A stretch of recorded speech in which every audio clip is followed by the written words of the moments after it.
Okay, so we're now recording for this little side adventure here, where we will be seeing the newly christened mercenary group, Oxy and the Moxies, who are some of the preeminent members of the Mercenary and Adventurers Guild of Tethier on the southern edge of the Sword Coast of Faerun.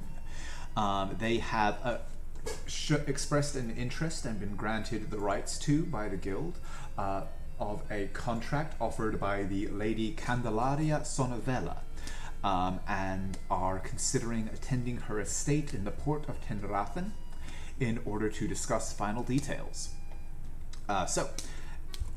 Is there anything then that you would wish to do before attending her estate?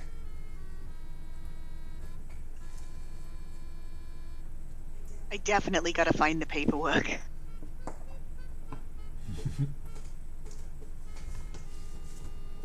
By the paperwork, do you mean the contract that is on offer by the guild? Yeah, Oxy asked me if I had it, and I'm sure I have it around here somewhere. Yeah, well, the basic contract that is offered, or that is shown, kind of that you received from the guild, doesn't have a great deal of detail. All it says is that the Lady Candelaria Sonavella, who has apparently passed the vetting procedures of the guild itself, requests that the guild, able-bodied and skilled guild members present themselves for a contract that could potentially be worth up to 4,000 to 6,000 gold pieces, plus standard kind of loot rights and other claims that are, the norm on these kinds of contracts. That should last in the region, including overseas transportation, of approximately 3 weeks. And that is practically the entire text of the contract. There are a couple of paragraphs of what essentially amount to legalese, but that are standard that are basically put there by the Mercenary Guild to let any member know the standard terms and conditions that apply to these kinds of contracts. Question: Perfect. should we introduce our characters? This is the one shot or something? Yes, yeah. Since Cole is going to be watching this, and potentially somebody else as well. Let's start in the order that you guys are showing on my screen. Let's start with DPR.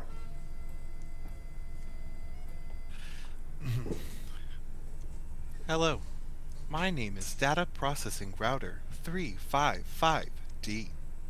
You may also call me Designation D3.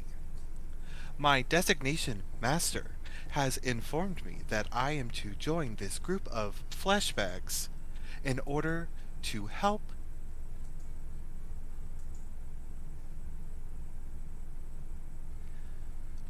What do you like? Also.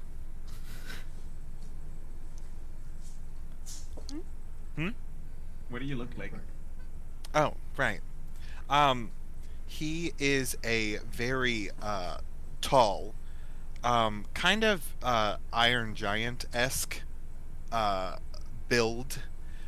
He has mithril armor that has been fused to his body, and he carries a big, wicked-looking great sword on his back. He has a single piece of cloth that drapes over him, kind of like a capelet, but over one side of his body. And his face looks very, very sad, almost like it was designed that way. And he has blue lights that shine for his eyes. Their eyes. You were made to be depressed. Yeah, if you look DPR 355D, kinda, it's depressed. Okay, I like that. Next in line, Eleanor. Okay, so Eleanor is a slender, short-ish, half-elven woman. Sorry. elven. I forgot. I changed the race last minute. Anyways, the character. She's an elven woman, and she's kind of like a basically. It just, are we on a ship? No, currently you are still on the shore. You are going to be attending the lady's estate in order to discuss details of the contract. So she's like leaning back on one of the support beams for like the dock or the port or whatever, and she is quite pale. Her skin is almost icy looking. She's 1/8 dragon, and she sports long black straight hair that flows almost to her calves. She's wearing a white ribbon that ties it up high into a ponytail, and she's cladded in padded, studded leather, and she's wearing a very ornate cloak that matches her greenish dark leather. It's a cloak of protection, and she sports a rapier. She's very nonchalant, and although she has the posture of a lady, she doesn't tend to behave like one. She's quite rude. And she has the most noticeable feature of her is her wintry, stormy sky eyes that are quite piercing and intelligent. And yeah, that's Eleanor Lothlier, Blade Singer Wizard. Next up, Gwyn.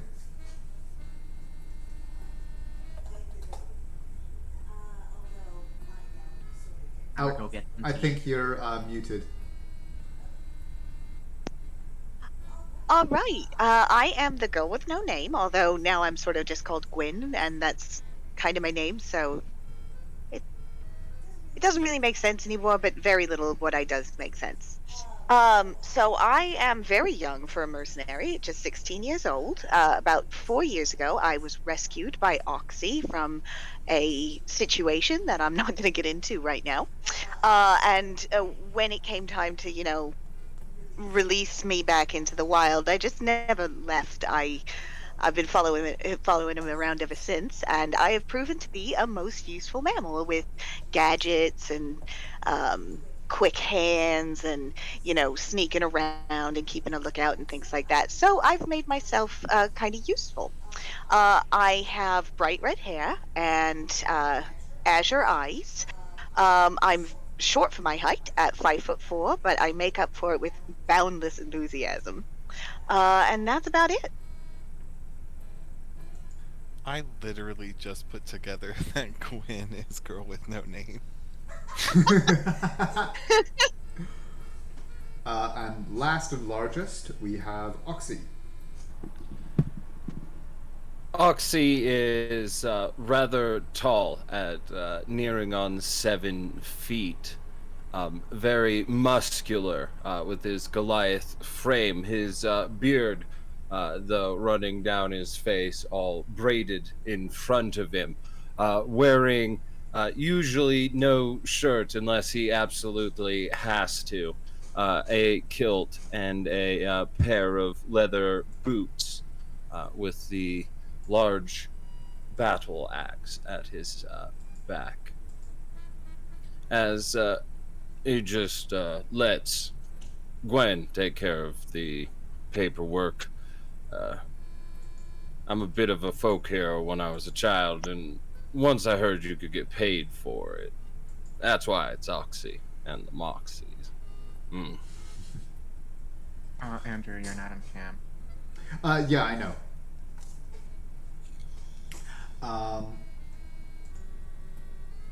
I might turn that on in a tick. Yeah. But for now, we'll say it like this. I was just letting you know. No, thank you. I appreciate it. So, as I mentioned, you guys have attended the local mercenary house, Guild Hall, secured the rights to this contract, and been instructed to attend the lady's estate at your earliest convenience. Is there anything you wish to do?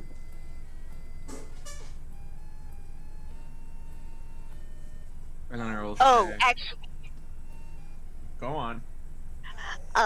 mine is not serious. Neither was mine. Okay.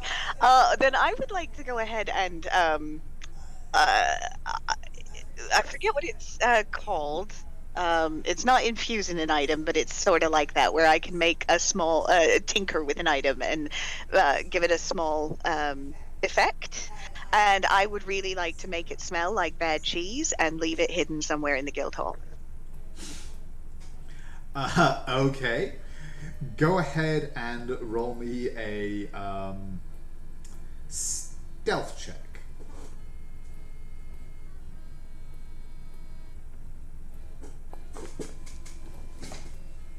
17. Good grief.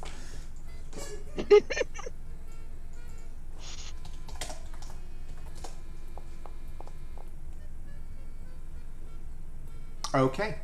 You are able to find a moment where the main hall itself is fairly empty. And yeah, you are able to kind of use your infusions to apply this bizarre, nasty kind of metallic, moldy smell to a small token and kind of slip it under. I mean, where do you want to slip it? You did beat the DC, so as long as it's nowhere too outrageous, you can decide where you leave it. I want to put it under the seat of a chair. Okay, yeah. There's absolutely kind of seating that's provided for people who are either waiting to talk to the guildmaster or anything like that, and you're able to basically like shove it down underneath the cushion of one of the chairs. All right, we gotta go. As you make your hasty retreat.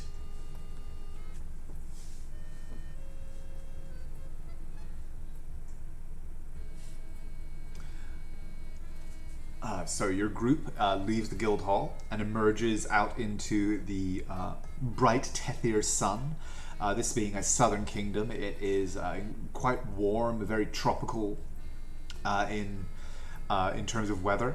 And the sun beats down on you. You know, this was the first thing that you had to do today, so it is still relatively early in the morning, probably about 10 to 11 o'clock.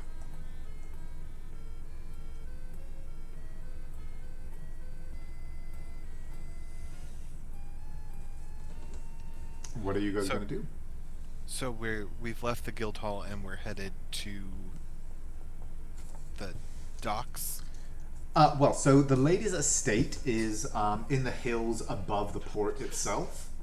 I mean, if you had business you wanted to attend to at the docks, you can head there first. The world is your oyster. As we leave, I'm gonna go ahead and climb up on DP's shoulders. Okay.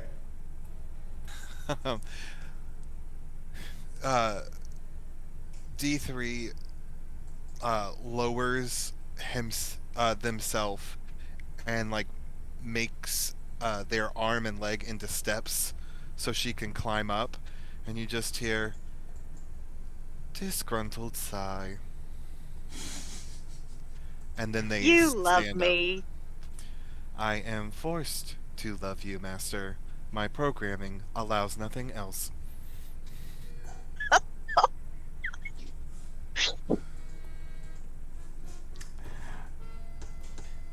So, I mean, even in a port city as metropolitan as Tenlantham, your small group traveling, wandering the streets does tend to draw the eye. You kind of see certain people who clearly recognize you from your past work and reputation, but most of the citizens are kind of very clearly recognize you for who and what you are, and give you a fairly wide berth as you travel through the streets. What is your chosen destination? If I may, I'd rather get over this. Sorry, hold up. Let me start over. If I may, I would like to get this over with as soon as possible. I hate spending time in town. The locals tend to gawk. Well, you're next to D3 here. I don't think they're gawking at you. And you just look up and you see D3 is like regarding people as he goes by. Hello, Fleshbag. Have a D3, wonderful I've told morning. you. They are Most people definitely don't like me. they are definitely gawking at the Iron Giant strolling through their midst, referring to them as flesh bags. Like, for once, Eleanor certainly is not drawing the majority of stares. Yeah, she'll go like, yes, I quite understand that, but still, I'd rather not be part of the spectacle. You say that as you look at Oxy just like flexing in front of crowds. You got him started again.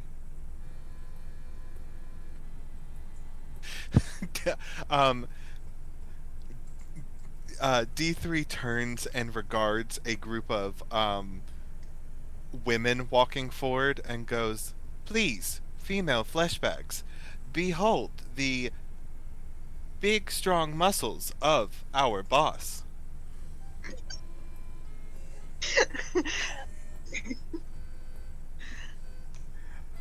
Go ahead and roll me a performance check with advantage, Oxy, since you've got a high Ladies, band. if it helps, he's talking about your whole body, not just Can I the do flashbang. athletics because I'm flexing? Yeah, go on then. Let's see. I'm double bear, so let's see. Hey! What race are you? I'm Goliath. Eleanor will look at DPR and say, please don't start. Last time we were up in the mountains hunting the frost wormlings, you wrestled a bear at your insistence. A small crowd has fun. a small crowd has gathered, and there are a few kind of children clapping as Oxy does his best sort of Mr. Universe on stage routine. And a few coins tinkle to your feet. You make 11 gold as a small crowd gathers, and a couple of them flick coins at you. I, in this distracted crowd, am now. I guess I did perception when I probably should have done investigation, but I'm looking for anybody who looks a bit foppish, anybody who looks like they could probably be humbled a bit. Yeah, I mean the Mercenary Guild is in the nicer part of town because they sell their contracts to nobles by and large. So they are in the nicer part of town. There's definitely a few floppy hats in the crowd. Hence why the coins that are being flicked are mostly gold rather than silver or copper, as you would expect in the lower class areas. And is yeah, I'm gonna look for the sort of person with the biggest hat and the biggest feather, and I'm gonna slip off of D3's shoulders, and I'm gonna go and tie some bootlaces together, I think. Give me a stealth check and sleight of hand with advantage on both of them, since the crowd is distracted. The duality 30? of man there. For stealth? Okay. And 17 for sleight of hand. Okay, so yeah, you are very easily able to slip. Given the distraction that your companions are providing, you are able to slip through the crowd entirely unnoticed. People are kind of straining to look over each other's shoulders and heads at the spectacle before them, and you, as this slight little figure, are able to wander through very easily to. And then kneel down behind the chosen floppy hat.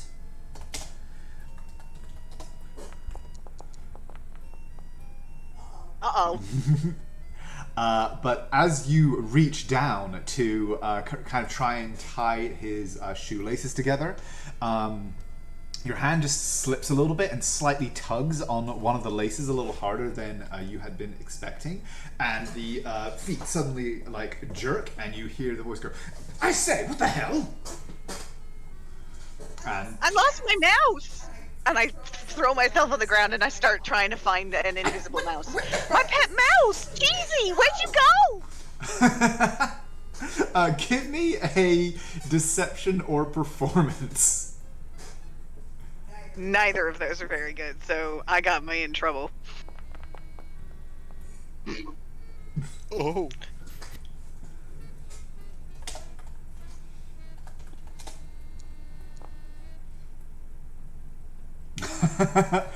So this guy is like eyeing you very very suspiciously, but then kind of takes you in a little bit and kind of looks around at the crowd that are all kind of staring at this frankly bizarre spectacle unfolding in their midst. Puts his hand on his coin purse and seems satisfied that it's still there. And she goes, well, just mind your hands. Stomps off. As he Hi. turns away from her, he runs right into D3. One side. Designation Master, is this angry flesh bag bothering you? Oh, no. He's fine. Let him go. Yes, very good. Like brushes past you and continues on. I've lost my touch. And as we're returning, out of curiosity, does anybody look like they have anything that Eleanor might appreciate? Eleanor is gonna tap you on the back and say, I'm sure you haven't, dear. You still got your magic fingers and magic touch. She casts guidance on you. Okay. Roll me a D100. Me? No, Gwyn.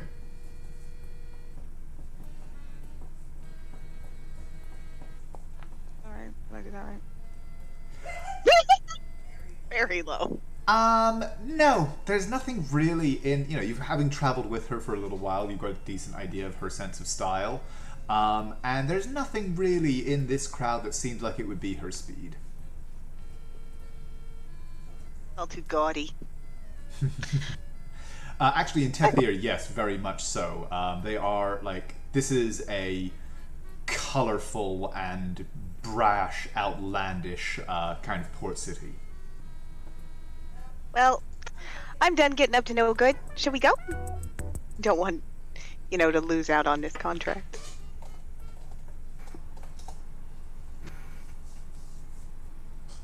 That's what I've been saying from the beginning. I know you're so wise. Eleanor just gives you she was she was looking forward and staring forward. Her pupils just dart towards you, and her eyes just become like flat lines. You're so pretty when you're angry. She gives you a sigh and just, and you're so cute when you're annoying. Woo! I honestly think that's how you stayed alive for so long. But she gives you a big sister kind of wink when she says that. She's like, she means it, but she also loves you. I will climb back up onto D3's shoulders. When you walk back over to D3, he has cornered a group of people, and he's just saying, there, on my back, if you lift up that panel, there is a button that will shut me down. Please. Stop press harassing the strangers. Please. No. Press Ignore it. him. We need him alive. You don't want to help him suicide. That's just going to be traumatic for everybody. Ha ha. It was a joke. Sigh. I'm gonna look back and look for Oxy, make sure he's not, stripping and flexing for the rest of the crowd. Nope, just finish and sign in the autographs, and then make my way back over. As you come back, she looks at you and astonished, and she says, "How is it that you always get a crowd asking for autographs, and you always carry portraits of yourselves? Where do you keep them?" Betwixt his glutes. Flexing. You hear the sound of a motor, and then a Polaroid, another portrait comes out of D3's mouth slot. She looks at you and just rolls her eyes and goes, "Of course."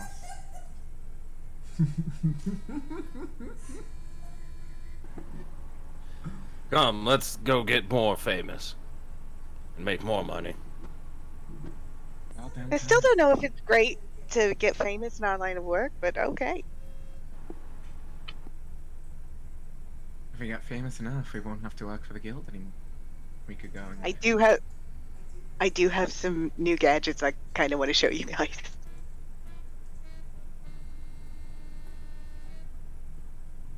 As we make our way to the estate. Designation Master.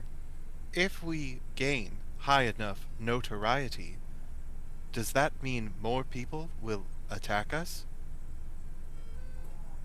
Yes, it does. I like this course And of also, action. I'm very glad to hear it. I like when you're peppy. Also, not designation master. How do I change that? I've tried to go in and reprogram you several times. If you would like, I have other options.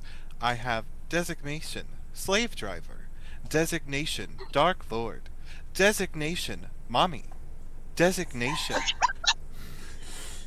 And he'll just keep going until you stop him. Or them. Keep my no, you know what? designation as Scourge Lord, if you wouldn't mind. Of course, designation Scourge Lord. What about designation Gwyn? Is that a possibility at all? They look at you and their eyes flicker and then like power down and then come back on. Oh, hello, designation master. How are you today? You're messing with me. I can tell. As long as Scourge Lord's stuck, we're good. Let us go, designation Scourge Lord and designation human friend Lenore. Did he just call me Lenore? Prob- Sorry. Did they just I- call me Lenore? I also called you human, so pretend I said flesh bag. He's gonna Starbucks you. Just ignore him. Let's go.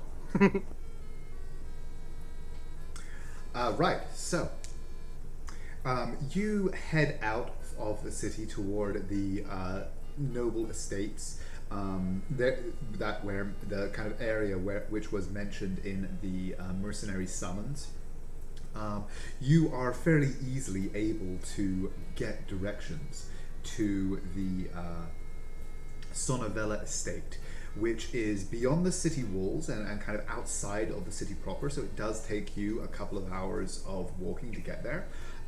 But the estate itself is a incredibly grand affair. Not only is it itself surrounded by some very high walls and that enclose what seem to be quite expansive, grand grounds. Once you are admitted through the gate, having shown your mercenary contract as essentially a business pass, you see within that this estate, rather than simply being a manor house and grounds, is a sprawling, lively commercial institution. Indeed, the entrance that you've come through is broad and wide enough to accommodate two large lanes of traffic. And even as you are kind of just talking to the guard and being ushered through the gate, several large wagons pass back and forth, all of which are seem to be stamped with the same kind of seal. And within the estate itself, you can see that in addition to a large, stately manor home, there are several what seem to be large warehouses and other kind of commercial buildings where you see just swarms of people moving and working busily.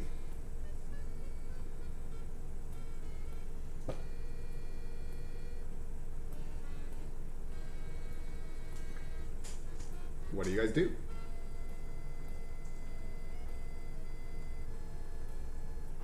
I'm gonna turn my head over my shoulder to Oxy and just wait to see what he wants to do. scratching his beard for a second. Let's see if we might be able to push her for a bit more. She seems desperate. Show us what you got, Gwen. Oh, I Solid. am not the person for that. I mean, I might be able to get us a bit more, but not by asking. If you would like, I could talk to Desperate Fleshbag for you. I don't Just- think that's a good idea. Pause and look over. Boss, why don't you show him how with your curves? And she'll tap you and cast guidance. Just exhale and be like, alright, fine. As I'll then turn and put on almost a stage-like stance and smile, walking into the milling about grounds, and try and find who I think this lady is. Well, you don't see like as you kind of are walking around. Which direction do you go? Do you go towards the manor home? Do you go towards the kind of the busier commercial buildings? I would definitely go towards the manor home. But Okay. on my way, usually, somebody will be like, "What? Who are you?" or be walking by, and then I'll just do the, "Where's the mistress, good sir?" You would have had that opportunity at the gate, at the guard that initially examined your paperwork. So yeah, if you wanted to ask that question of him, he kind of looks up at you and goes, "She'll be in the manor at this time of day, taking breakfast." Right, breakfast. Okay. Well, then looks like we're gonna go interrupt breakfast real fast. Hope she Actually, doesn't it would be mind. lunch because it is closer. It was a little bit of travel time here, so it's probably about like noon to 1 p.m. Okay. But yeah, so you go out from the gatehouse up towards the stately manor home. It is an old style house. It looks like the building itself is certainly somewhat older than the rest around it, and older than a lot of the other kind of homes that you've seen in the area. This is clearly a very historical estate that the lady maintains. You are allowed, having made it through the outer walls, that you travel largely kind of untroubled. No one seems to give you more than a passing glance as you make your way up. However, as you approach the door, there is another guard there who kind of looks at you, looks at the three of you, or four of you approaching with a measure of kind of suspicion on his face. And as you walk up, he holds up a hand and goes, "Halt! What's your business here?" Just, we've got the paperwork. As I look over towards Quinn. DP, give him the paperwork. He looks from Oxy to Gwyn to DP. DP just steps forward. One of their arms just raises, and then their hand splits open, and like a tiny little tweezer tinkerer's tool extends out with a roll of paperwork. He kind of eyeing you somewhat, if not suspiciously, just bewildered. It takes it, kind of gives it a once over and you're with the guild. Okay, 1 minute. He bangs on the door behind him, which is opened, and he exchanges a few words with a figure inside. While that is happening, by the way, I'm going to tap on DP's head and I'm going to say, "Did you take that out of my tool bag?" That the does not compute.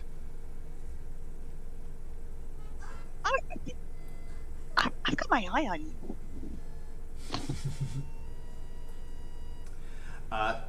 Guard turns back around and goes,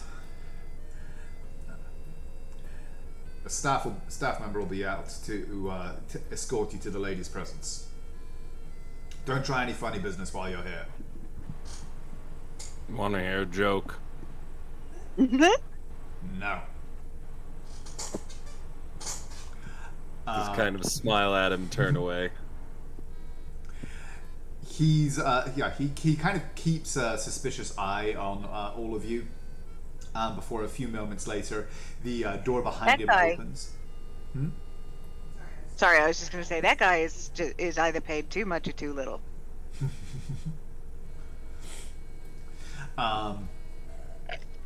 So yeah, the door opens and a liveried servant wearing a kind of a blue tunic with the same stencil that you have seen on the carts going in and out of the estate. The same kind of stenciled sigil on the breast of his tunic kind of comes out, gives a brief bow and says, please, follow me. Turns and leads you into the estate. The house itself is quite cool after the heat of the day. It's very clearly like a well-built place that's designed to be comfortable to live in. As you move through it, you see that the all of the furniture is very old and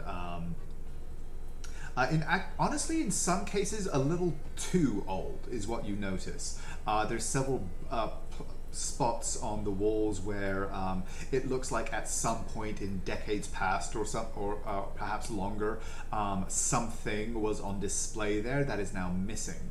But the house itself is still fairly opulent. And very definitely a noble's establishment. You're led through to the southern side of the home, where you are admitted with a bow into a very well-appointed drawing room. One of the sides of it is actually looks like it was a series of French doors that are standing open now. The breeze from the outside coming in and fluttering the curtains as the sun streams through and onto what is very clearly kind of a light luncheon that has been set out. From the amount there, you would assume that it was intended for more than one person, but at the moment there is only a single woman who is seated there and taking tea and looks up as you all enter. I am going to slide off of DP's shoulders, by the way. Okay. The servant bows and says, Lady Sonavella, the mercenaries have arrived. She stands, and you see a very well-dressed, she's wearing like a somewhat form-fitting summer gown. And she's probably in her kind of late 30s, early 40s. Quite an attractive, but severe-looking woman, who sort of doesn't stand but looks up elegantly, takes a sip from her tea, puts the cup down, and then reaches down and picks up looks to be a small kind of black kitten that she starts to stroke as you enter and goes, good, you have arrived as quickly. Do come in, sit down. Are any of you hungry?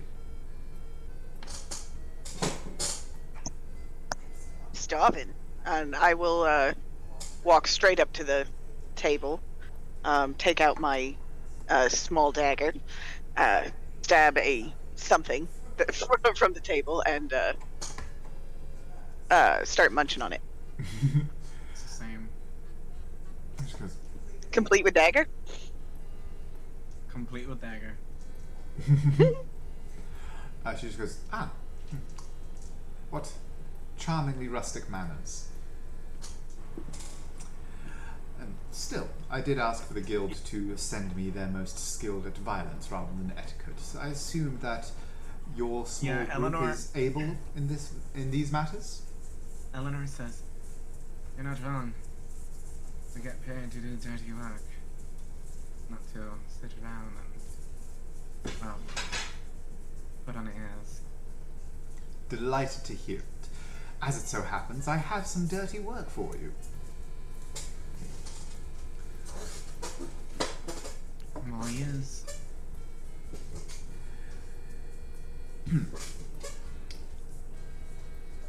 I am the owner of the Firanzen Venture Company, a large trading concern throughout the coast of Tethir and beyond. One of the flagships of my fleet, the Porvenir, a magnificent vessel capable of traveling all up and down the Sword Coast, went missing about... Everybody in the room would notice that as soon as she starts talking about the history of the company and all this stuff, Eleanor's eyes just kind of roll to the back of her head.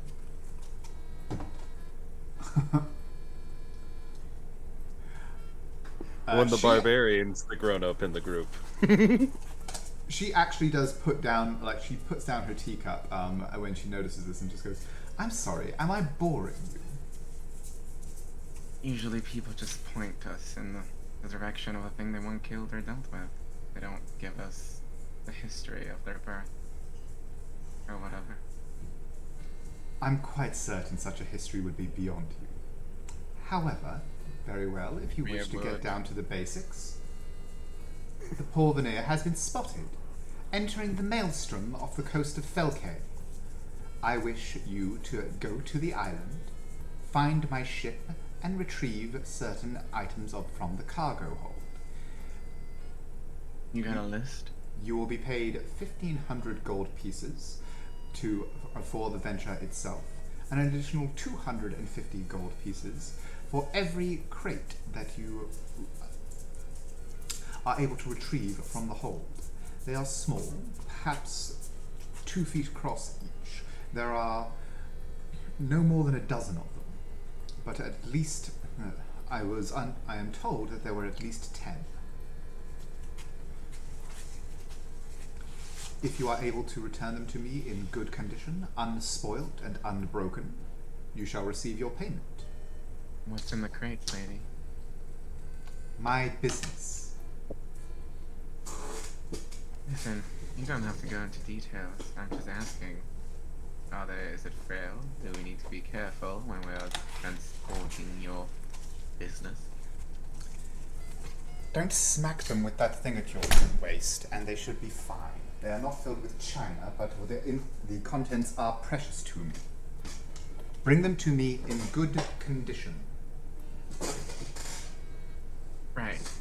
10 of them, right? 1,500 per crate.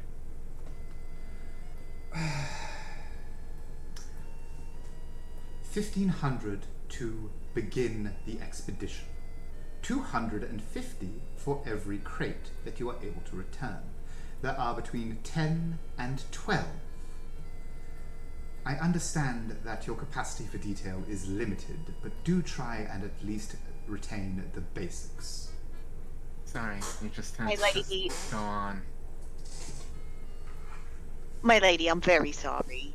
We have clearly gotten off on the wrong foot, and some of my companions are, shall we say, a bit rough around the edge. Yeah. Yeah. You'd never believe it, but she's actually a princess. Anyway. You're right. So. Things I've never been so flattered.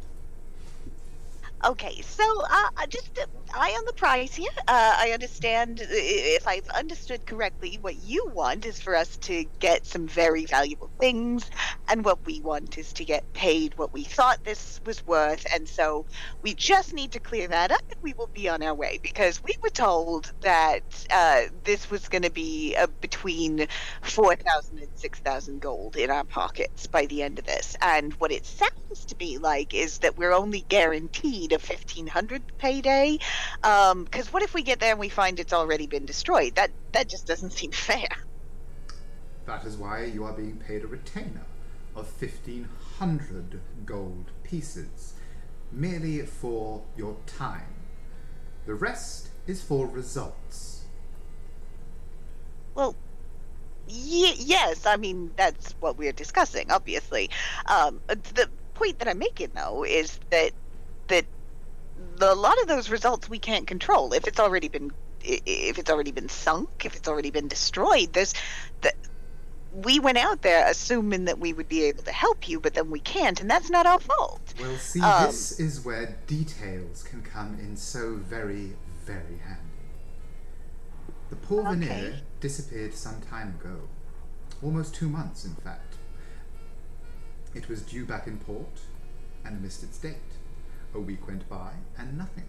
Another week and it was assumed lost at sea. Then another ship arrived, claiming that they had seen the poor veneer in pristine condition sailing into the maelstrom off the coast of the island of Felcay. I dismissed it initially as nonsense, or at least a certain report that the poor veneer was lost, and would have left it at that, if not a week later, another ship that had sailed through the area gave a similar report, that they had seen the poor veneer travelling about the coast of Felcay, and then over the next several weeks I received more reports, all confirming the same. The poor veneer, apparently undamaged, sailing serenely around the Isle of Felcay, in and out of the great maelstrom that sits off its northern coast. I wish... Finding a piece of chicken, Eleanor will turn to Lady Candelaria and say, "Sounds like your ship's doing a lot of traveling around that island. We may have to extend our stay in it and maybe travel around a bit. Perhaps you could throw in a few more gold for travel expenses." Yeah? The voyage to the island usually takes, winds permitting, approximately 4 days. I will accompany you with my brigantine, the Grando Sagnara, and you will be provided transport to the island. If the poor veneer is in the area, we will come alongside it, our ship being by far the faster, and you will be able to go to your work. If, however, it is if it is within the maelstrom, you will need to travel across the island itself in order to reach it, for I will not risk my brig against those winds. Sounds like extra dangers are being tacked onto this job. Oh, for goodness going sake, to go I in. asked for the best. Are you so scared of a little weather? I just want to be compensated. And I you think are going to be. Guys. We're getting everybody. I think we could all benefit from a deep breath. So everybody breathe in and exhale out. Eleanor will stand up, shove some of the food into her bag, and just walk out of the room and say, "I'll be waiting outside." When the Honestly, lady, that's for the best. when the lady looks back, D3 is just waiting very patiently with their hand raised. And she kind of sighs and is like, yes? Please don't call Inquiry. her a flashback. Please don't call her a flashback. Inquiry. Would the designation Desperate Lady like Oh, the no. ship to be brought back intact? And she As kind well. of actually takes a moment, seems genuinely surprised by the suggestion from him, because, if you can arrange the return of the poor veneer, I would certainly be most interested. Technically, it is currently salvage, being out of my control. If you were to return it to me, I would be willing to add a bonus of 10,000 gold pieces to your retainer. Okay, now we're talking. Second inquiry. Can you please go over the time frame between the sightings of the ship? I know you said several weeks. How long has it been since the ship was lost till now? The ship was due back approximately 8 weeks ago. A little over, in fact. As I said, it was a week after that I received, or 2 weeks after that I received the first report of it sailing about the maelstrom. I dismissed that as an isolated incident, perhaps a simple mistake or a mirage. All kinds of oddities are known to happen around that place. However, since then, over the remaining 5 weeks, I have received 4 more reports, at least 3 of which were from sober, knowledgeable, and reputable captains who were familiar with Apollinaire and verified her identity with their own eyes. They were unable to get close enough, given her proximity to the Maelstrom, but they knew her by her rigging, by her sails, by her masts and her hull. They believe it to be her. I'm gonna shoot a look over to Oxy with just eyebrows up. Final inquiry, and their head will go from looking at the lady down to the kitten in her arms and say, "This one would like to know the function of designation small creature." Oh, you mean little Divinati? Isn't he adorable? He is my companion. He has not, he's kind of stopped paying attention to her, and he leans in close. What was the cat's name again? Divinati. Designation Divinati. Are you happy in your current post? Is it purring? No, it's hissing. It's like this giant metal construction with glowing eyes is leaning down at it. It kind of shrinks back at her and hisses and swats at the air with its claws. And she goes, "Oh, now, Divinati. Just because he's a little odd, there's no reason to be rude." This one does not like small creature. Designation Divinati. But this one thanks designation Desperate Lady for her answers. You shall refer to me as Lady Candelaria Sonavella. Oh, honestly, good luck. Whirring sounds start happening, and he goes, "Designation upgraded. Designation Lady Candelaria Sonavella, Desperate Lady." And she kind of grins for a moment and says, "I suppose that will do for now. Most interesting group the guild has sent me. I do hope you're as good as you think you are." Oh no, we're way better than that. Yeah, Well, from we'll outside find you out, hear. won't we?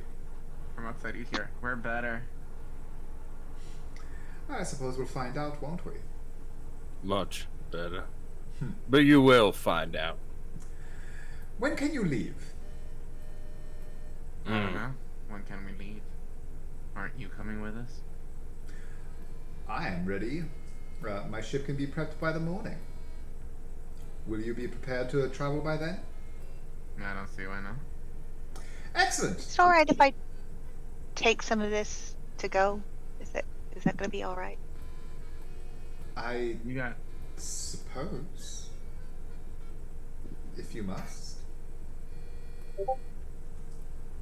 We'll be Thanks very ready to much. go, but we need the money up front for supplies.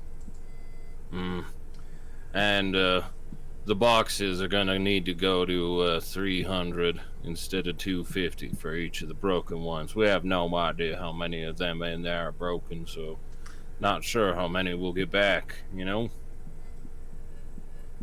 250 for every intact crate. 50 for every one that is broken.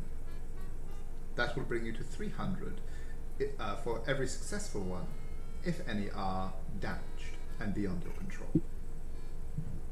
Do we have a deal?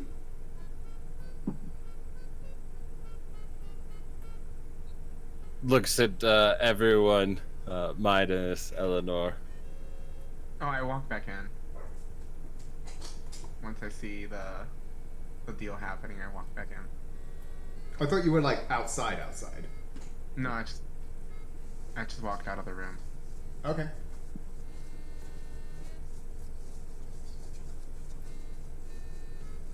I think that's very fair. honestly. Marvelous, then. We're very good. See my seneschal for your initial coin. He will verify it with the guild. And be at the dock number 4 tomorrow morning. Lady, do you got some literature on the island that we could borrow?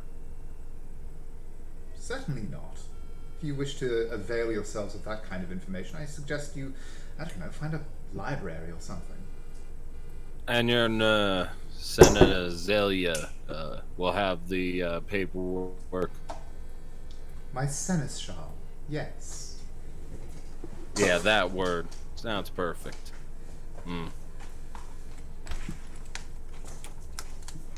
Then off to the Seneschal. Good day. We'll see you on the morrow for the I boat want to walk to ride. the table and get something else to eat and just take it with her. Okay. Very good. Gwen Don't is be late. smiling at the lady. Gwen is smiling at the lady. And she'll just say, "You don't have a lot of experience with mercenaries, do you?" She kind of gives you all a look and takes a deep breath and a sigh and goes, certainly not with any group as diverse as yours, no. Oh, come on, lady. Loosen up your corset. Take a breath. Relax. My corset is none of your concern. Let's just go, you guys. Let's just go. I thought I was the only one still in there, which is what that conversation was about, but never mind. Sorry.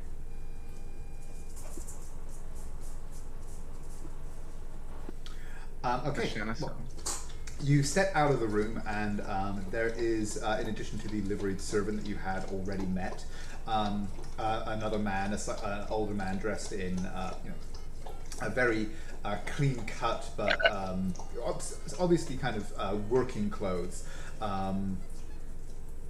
He is, as I said, slightly older, human gentleman, starting to go a little bit white at the temples, looking very dignified and grave. He says, I understand that you have agreed to my lady's conditions. The initial payment for your guild. And he holds out a small chest.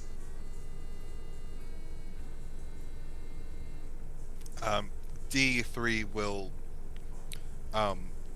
their arms will come up and be ready to receive the chest. He places it into your hands. It's it's fairly small, wooden chest, but it's surprisingly heavy given its size. But you are able to kind of just accept it with no problem given the strength that you have. Do we actually want to go shopping, or should we just have them pay the guild directly? You know, we don't need to be lugging 1,500 gold around with us. We should probably get some supplies if we're gonna have to track through an island. Some healing potions, maybe? Rope? I've got rope. Do I have healing potions?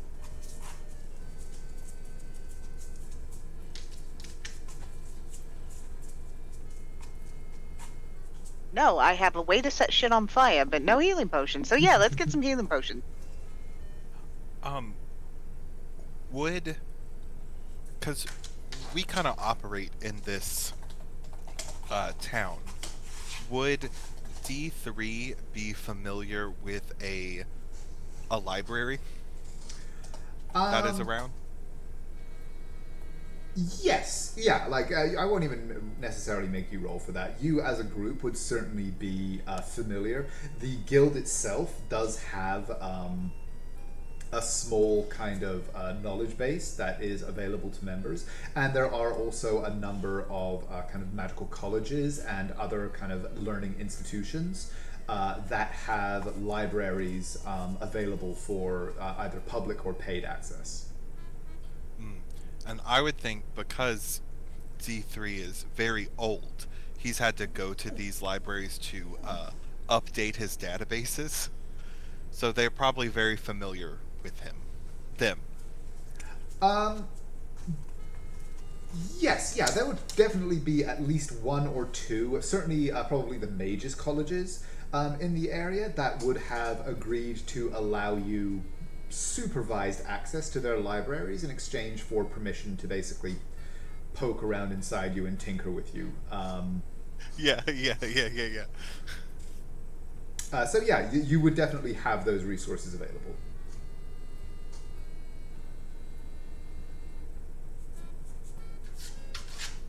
As we're go ahead. Oh, D3 would just turn back to the group and say, "Designation, Scourge Lord. Would you like me to take this back to Guildhome?" You cut out for a second there on me. Would you mind saying that again, D3? By the way, Of course. just so you guys are aware, the money that is on offer here you can basically bank that at the guild if you prefer, but it is yours. The fee, the guild itself, is actually fairly generous. In term, basically, you just kind of pay a yearly membership fee. And then people pay the guild. The guild actually makes out like a bandit because people pay the guild to list contracts, and you also pay to be members of the guild. But the money on the contract itself is yours. You can choose to kind of like bank it to an account at the guild, but that is your cash. And does it work like every time we bring in a new member, we get dividends off what they do? It is not a multi-level marketing scheme, no.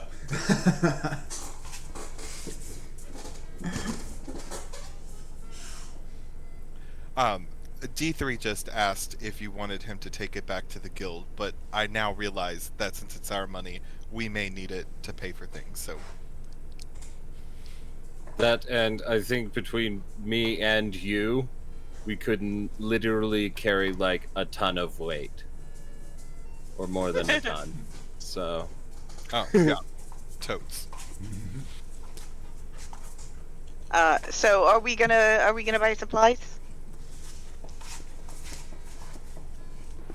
I say yeah. Yeah.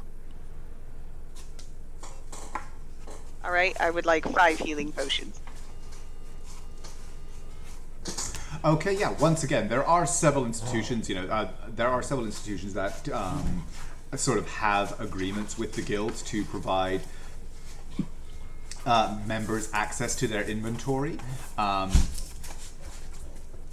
and you are very easily able to attend the.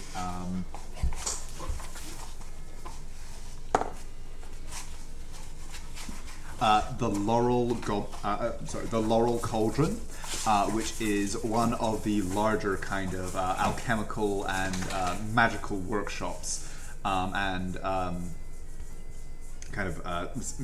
shops in general inside the Noble District. Where you have all in the past attended and spent at least some gold for healing potions and the like. They do deal with all kinds of potions, magical reagents and the like, a limited selection of spell scrolls and other associated kind of items along that nature, as well as some magical items.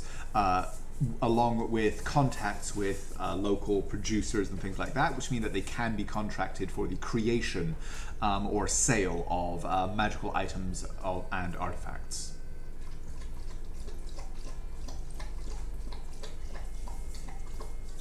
On our way to this place, by the way, I'm going to lean over to Eleanor and I'm gonna go, have you heard the term, you catch more flies with honey? I don't like honey. I like wine. I didn't ask if you liked it, I asked if you'd heard it. It just gives you a look. What? I'm just saying, people are usually more willing to part with their gold when they feel like they are being complimented, rather than feel like they are being insulted and then ground under your shoe. Sorry, I couldn't help that.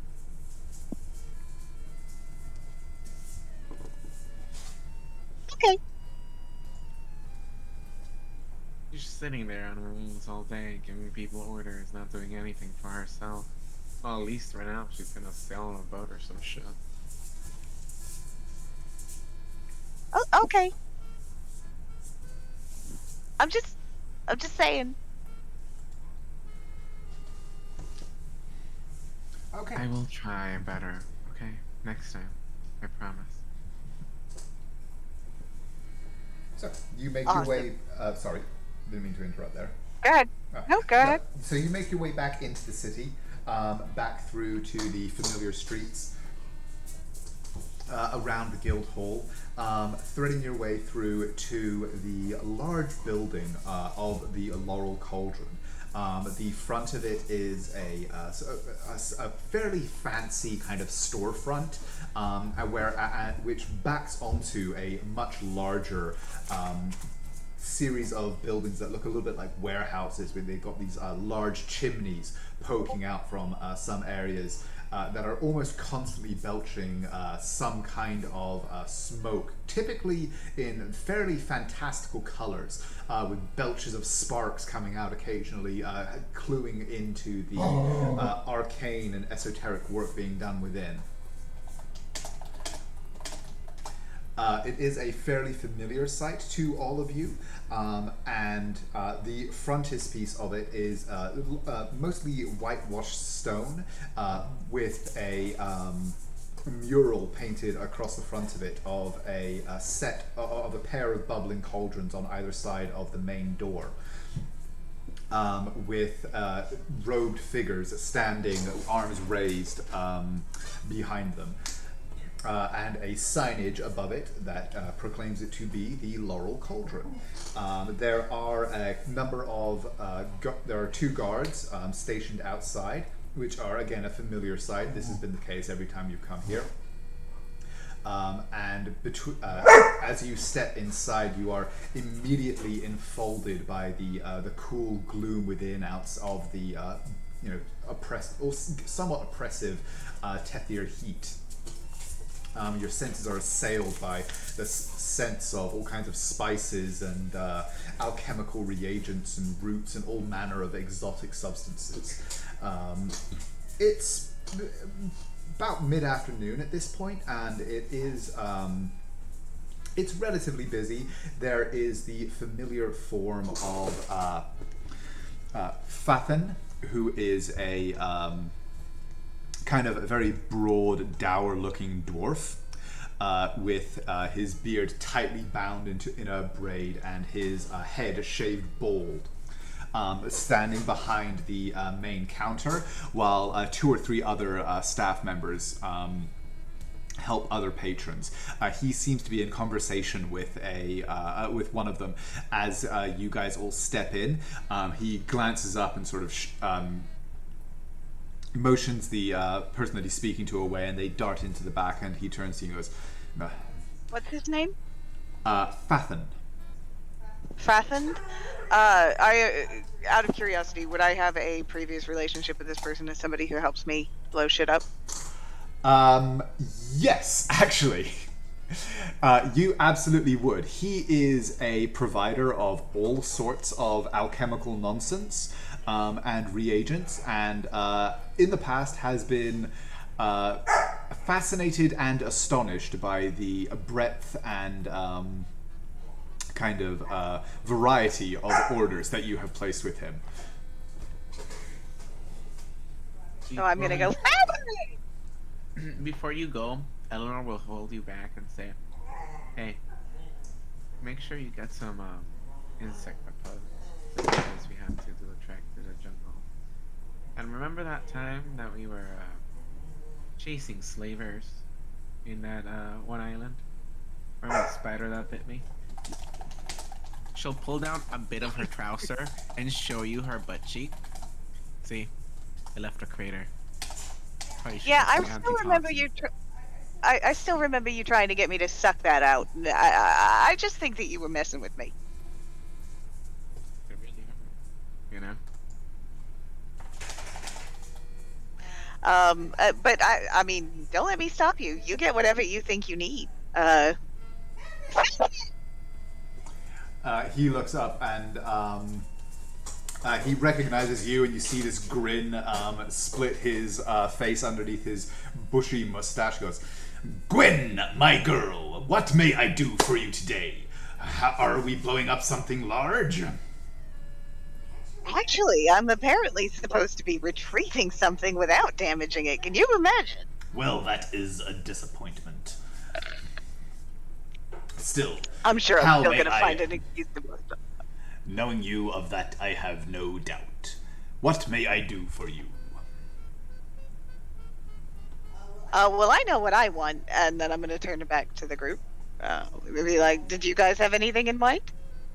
And I'm going to write down for him that I would like 2 potions of greater healing and 3 regular potions of healing. Okay. He goes, healing potions. A little mundane for you, but I'm sure that we can accommodate.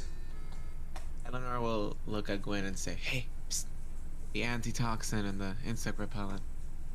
I'm not your personal shopper, princess. Fine. She gets a piece of paper and she writes it down. Fathin kind of takes the piece of paper, looks at you, goes, still up herself then, I see. Sorry, say that again. Still up herself then, I see. She'll just give you like a look. Are we all shopping on the same list? Like, are the potions for everybody? I don't know. I put down what I wanted, but I'm not intending to use them just for me. They like if somebody goes down and I need to heal them with my potions, I'm gonna. Yeah, Eleanor will also add, I guess, 2 potions of healing for herself, and how many of us are there? 3 or 4? 4. But correct me if I'm wrong, DPR doesn't have skin, so he's not gonna get bit by insects. So I guess she writes down 3, I don't know, anti-insect ointment things.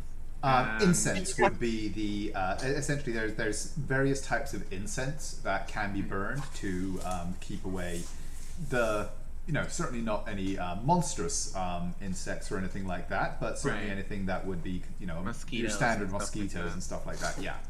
I don't know if we have water purification tablets, just in case. Anything like that. It's cool. I'm being too technical. Just hit me up with the insect repellent and it was the antitoxin. So I guess 4 vials of antitoxin. Okay.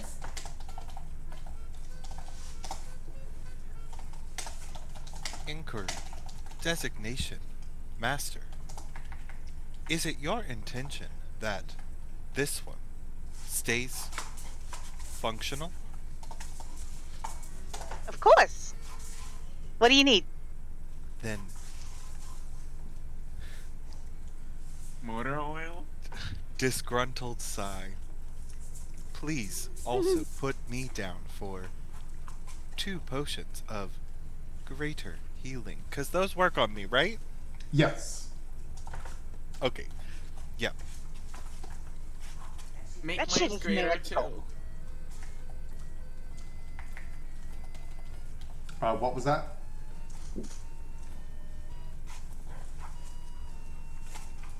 Aura? I don't know who you're talking to. Make Okay. mine's greater too.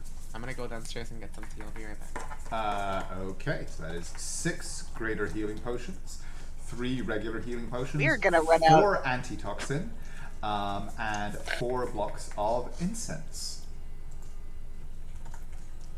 Just for We need 4 blocks.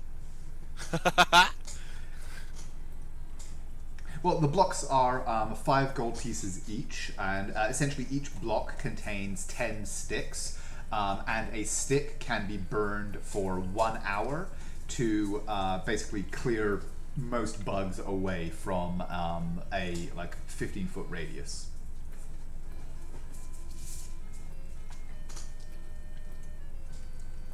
Okie doke. just for our math sakes, what are we at? 1570. Yeah, we don't have enough money for this. That's why I didn't get that many greater healings. Greater healing potions are 200 gold apiece. Oh, right. Money.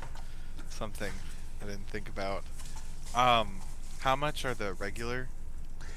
You would also each, like, being fairly stalwart adventurers, you would each also have a personal like a purse of your own coin.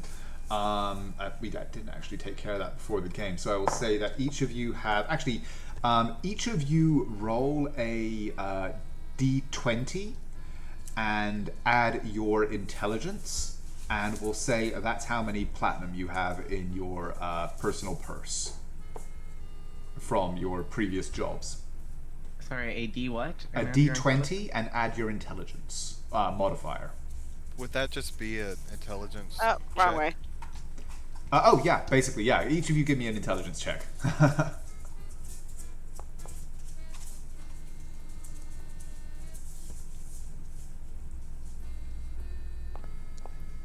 What are the levels of potions again? There's regular potion, lesser potion. Regular, great. There's regular healing, greater healing, superior, and supreme. Holy shit. Yeah.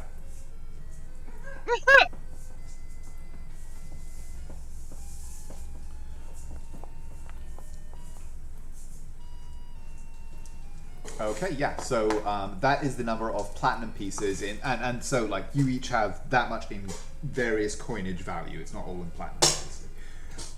Gwen, you can add mine to yours.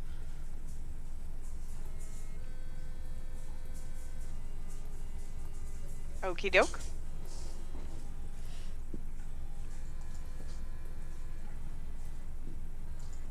So we do have enough money to cover it.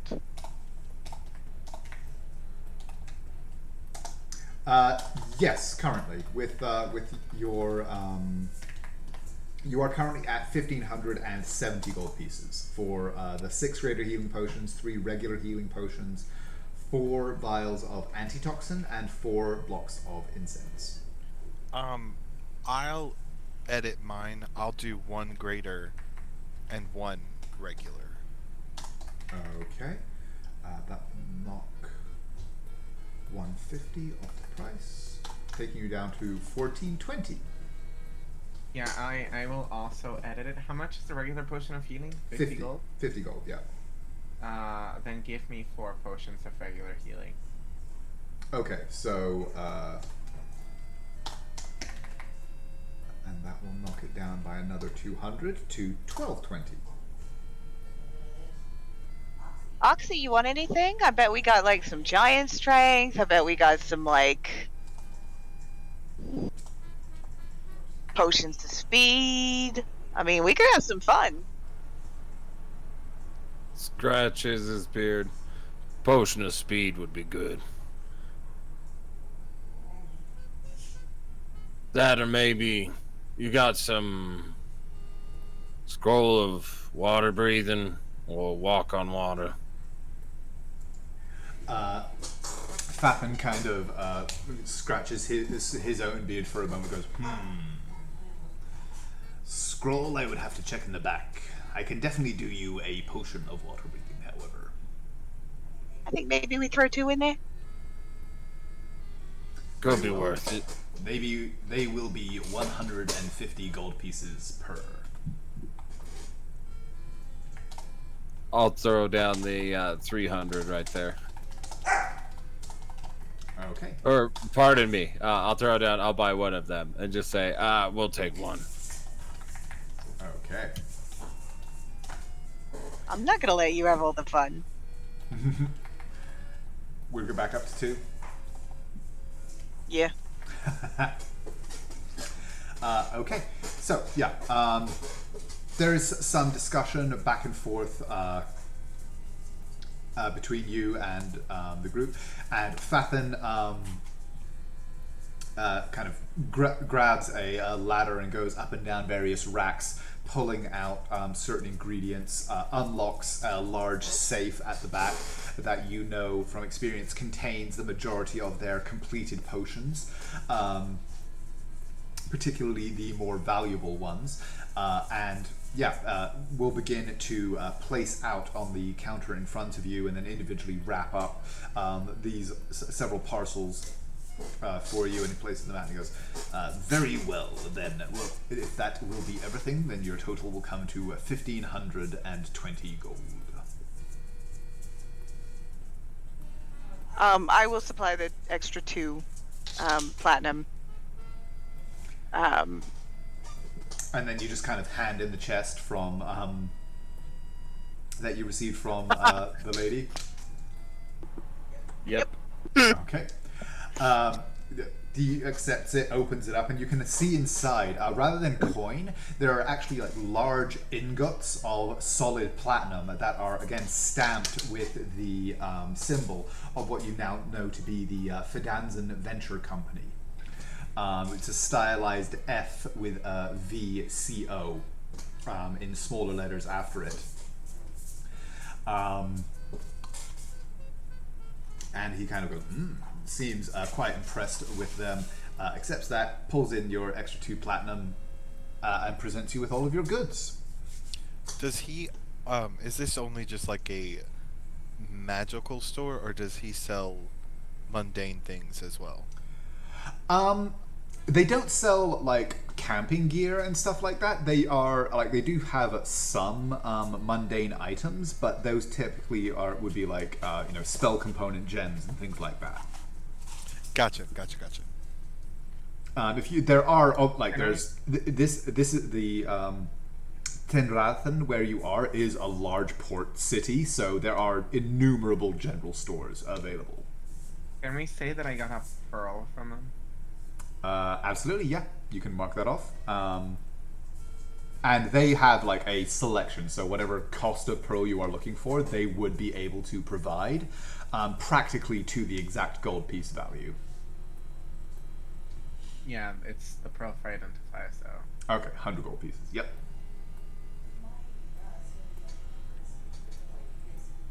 I can hear you talking in the other room, but I can't hear you on here. I think you might be muted. How much is... Sorry. How much is a platinum again? 10 gold? A platinum is 10 gold. Can you hear me now? Yes. Yeah. Woot! My studded leather armor is built like smuggler's armor, basically, and I have a sort of bandolier where I can just tuck all of these potions in. And when it gets to the antitoxin, I'm basically going to look at Eleanor and I'm going to basically like, do you want to hold all of them, or do you mind if I... Not at all. I got it for all of us. I don't want anybody to suffer the indignation that I did. And then she rubs her ass. I got Okay. 1 antitoxin for everybody, right? Yes, you got 4 vials. Wait. If it Does- changes something, I'm pretty sure I'm resistant Yeah, to you are. poison. So We only got... We got 3 vials, because we actually did talk about him not having flesh. Oh, okay. My bad then. In that case, it would have actually been 1470 as your total. Oh, well then I still have my 2 platinum. How awesome. And he would, after kind of receiving the chest, he takes out each of the ingots and kind of weighs them, and then pushes a small bag of gold back across, which are your 30 gold change. I'm going to toss it over to Oxy. You're the leader.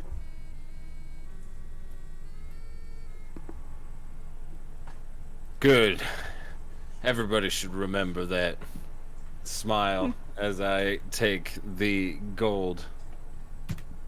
Good job with your bad mercenary, good mercenary show on there. Kept her off kilter. Was able to come in easy at the end. Yeah, show. You're welcome, boss. So what's the plan now? I think we go get drunk and then we end up on a ship, yeah. Good. Designation Scourgelord. This one would like to inquire somewhere about finding a map of the island we are going to. Why you want to take all the adventure out of it? This one retracts statement. This one realizes if map is not present, our survival rate drops significantly. That's the spirit. There he is. Oh, can we say that I also bought enough materials to cast Familiar at least 3 times? Yeah, that would be another 60 gold pieces worth of incense. Yeah. So you can mark that off in your character sheet, and yeah, you will absolutely have that available to you. I have 0 platinum. Yay!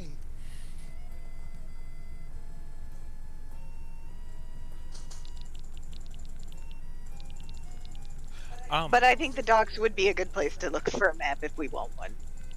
Oh, and we all have a block of incense, by the way.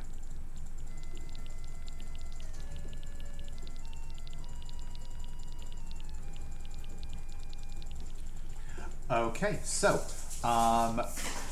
where are you?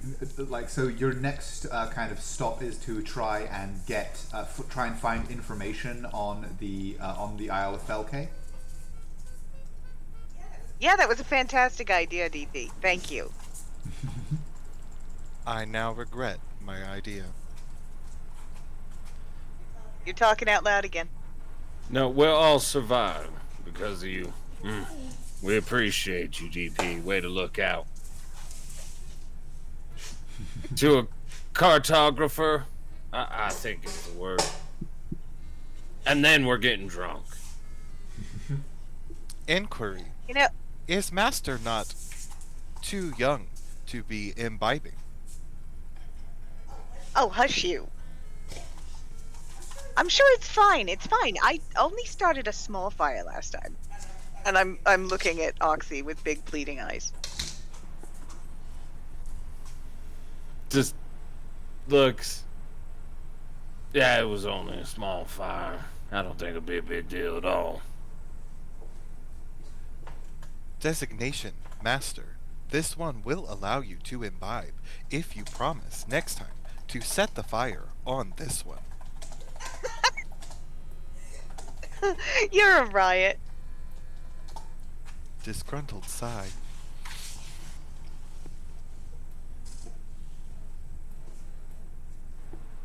Off to the cartographers. Okay, so yeah, probably the with your familiarity with the city and the various amenities that you have access to as guild members, you know that probably your best bet for that information would be a essentially kind of it's sort of like a nautical university. It is a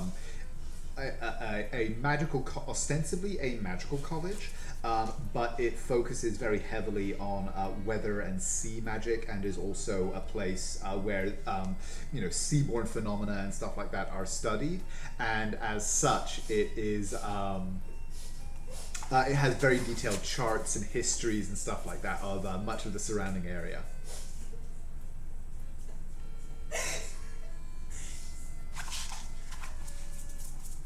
How much would that set us back? Actually, it provided that you are not asking for anything too like egregious.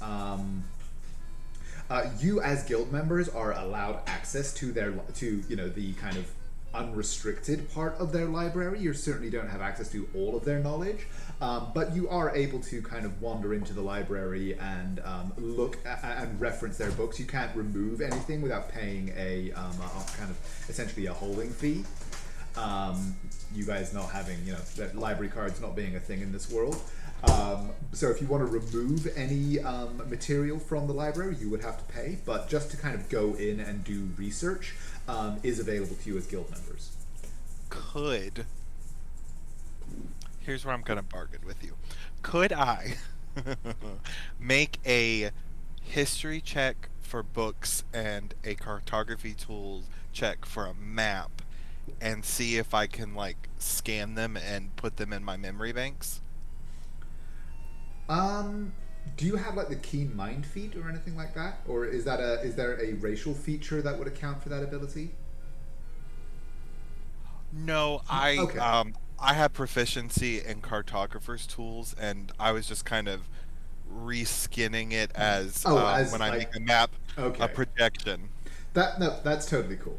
I'm fine with that. So yes, you can go ahead and make both of those checks, and make them with advantage since you are utilizing like a research resource.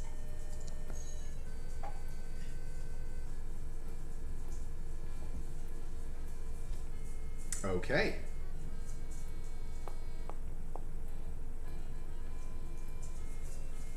Wow, okay, and with the history check of 25. Okay, so this is what you know about the Isle of Felcay. First of all, with that cartography tools check, you are able to produce a fairly detailed map of the coast. Not much is known, in fact, pretty much nothing is known about the interior of the island, except that you know, obviously the majority of the center of it is very mountainous, and the majority of the rest is covered in dense, very lush jungle. Um, there have been sightings when the weather is sufficiently clear of buildings inside the on the mountain slopes. But there is no record available as to who or what may have built them or what their origin may be. The earliest records of the island mention them, and there's very little mention of anything other than their existence. The island was too mountainous, and kind of most of the coastline is very dangerous cliffs and rocky shoals. There is a cove on the southern end called Watcher's Cove, and with that history check, you know that Watcher's Cove is so called because the beach, which is probably the only part of the island that can be safely approached by boat, has a series inside the edge of the jungle that borders the beach. Large stone statues have been seen staring out onto the water. Various expeditions have been mounted to the island over time. However, even with your very in-depth checks, you can't actually find any real mention of the results of those expeditions. By and large, the island has been essentially ignored. It's near a major trade route, but the general inhospitability of its geography and everything mean that there's never been any major attempt made to try and settle it. And those all talk of any potential for such an attempt disappeared around about 50 years ago, when the what has become known as the maelstrom formed on the northern edge. Essentially, just a large column of storm cloud formed overnight, and ever since has sat there as kind of just a stationary swirling storm that periodically will kind of grow and shroud the whole island in kind of clouds, rain, and storms, but is persistently there on the northern shore, and has actually, in that way, become something of a navigational landmark, given that its presence is visible from just miles in every direction.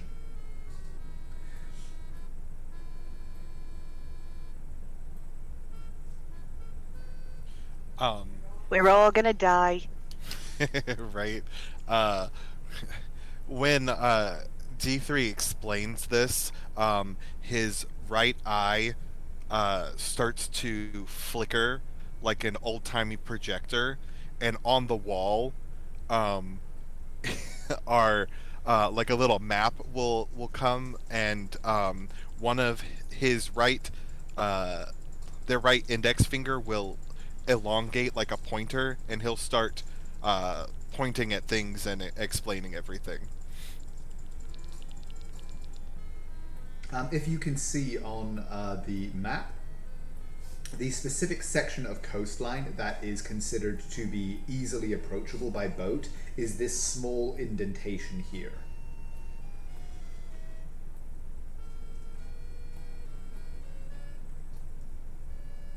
Do we suppose Lady Unpleasant actually knows that?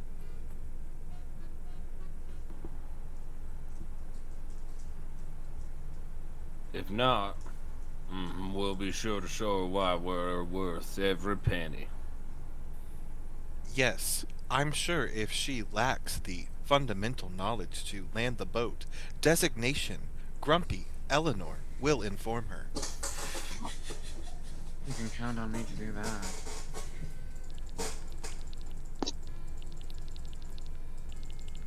All right, then are we good to go? Should we go get drunk?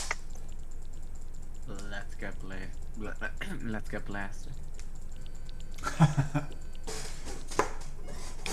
Okay, again, this being a port town, there are certainly no shortage of venues where you can achieve that particular objective.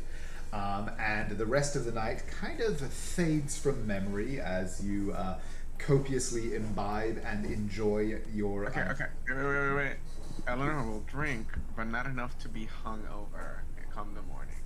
Okay, so you will be somewhat judicious in your revelry. We're taking over a biker bar. Oh yeah. D3 will hold an empty cup throughout the night, and every once in a while pull the cup up to their face so as to not look out of place, which makes them look extremely out of place.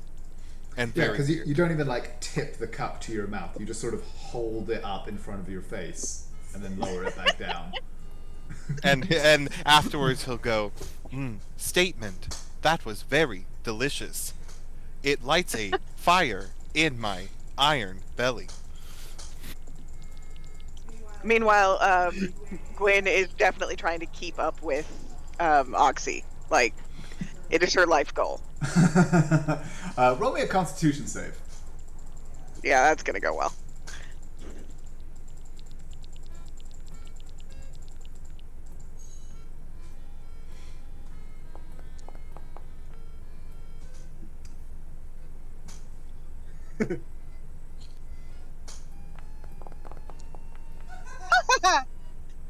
No. So close. I mean, he is a Goliath barbarian, so this was never going to end well for you. What you were basically rolling Kyle. for was how quickly do you need to be carried up to your room, and how secondhand do you feel the next morning. And surprisingly enough, like, the answer isn't too bad for you. You do manage to keep up with him for at least a little while, getting progressively just completely trashed before he even has a light buzz going on. But when you awaken the following morning, you are able to remember just about everything until the room went dark and you kind of seem to remember the table rushing up to greet you. Oxy, at some point during the night, Gwyn just slammed down, passed out on the table in front of you. You were able to carry her up to your room. You spend the night in the tavern, having removed the previous biker gang occupants. And the next morning dawns. You, bright and early. Gwyn, you are hung over, but not actually as badly as you might have expected. I am gonna check to make sure that DP hasn't, like, drawn on me or anything. That is not in my programming. You're like, but now it is. Updating programming. No, actually, D3 is outside the door, and he is standing in his stasis mode, which is fully aware of everything around him, but just outside. And I'm sure if we had to depose a biker gang, their fist has bloodstains on it. Yes, pretty much. No, this was you guys chose a fairly rowdy bar in which to have your revelry. Being level 7, I'm not even going to make you guys roll. You win that. You win the ensuing brawl, or well, that's to put it more precisely. Oxy and DP win the ensuing brawl with great aplomb. And yeah, like they do maintain a wary distance from you as you kind of just stand post throughout the night.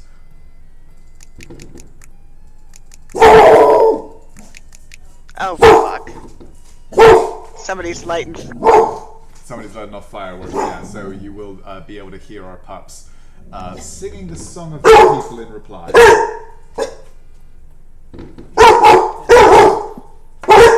So 1 second, I'm going to see if there's anything we can do about this. Come here, my puppies. Come here. It's okay. You're okay.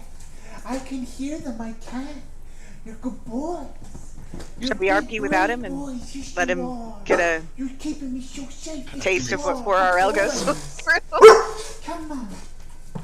Come on. I have the feeling that Oxy tolerates D3 because he can keep up with him in a fight.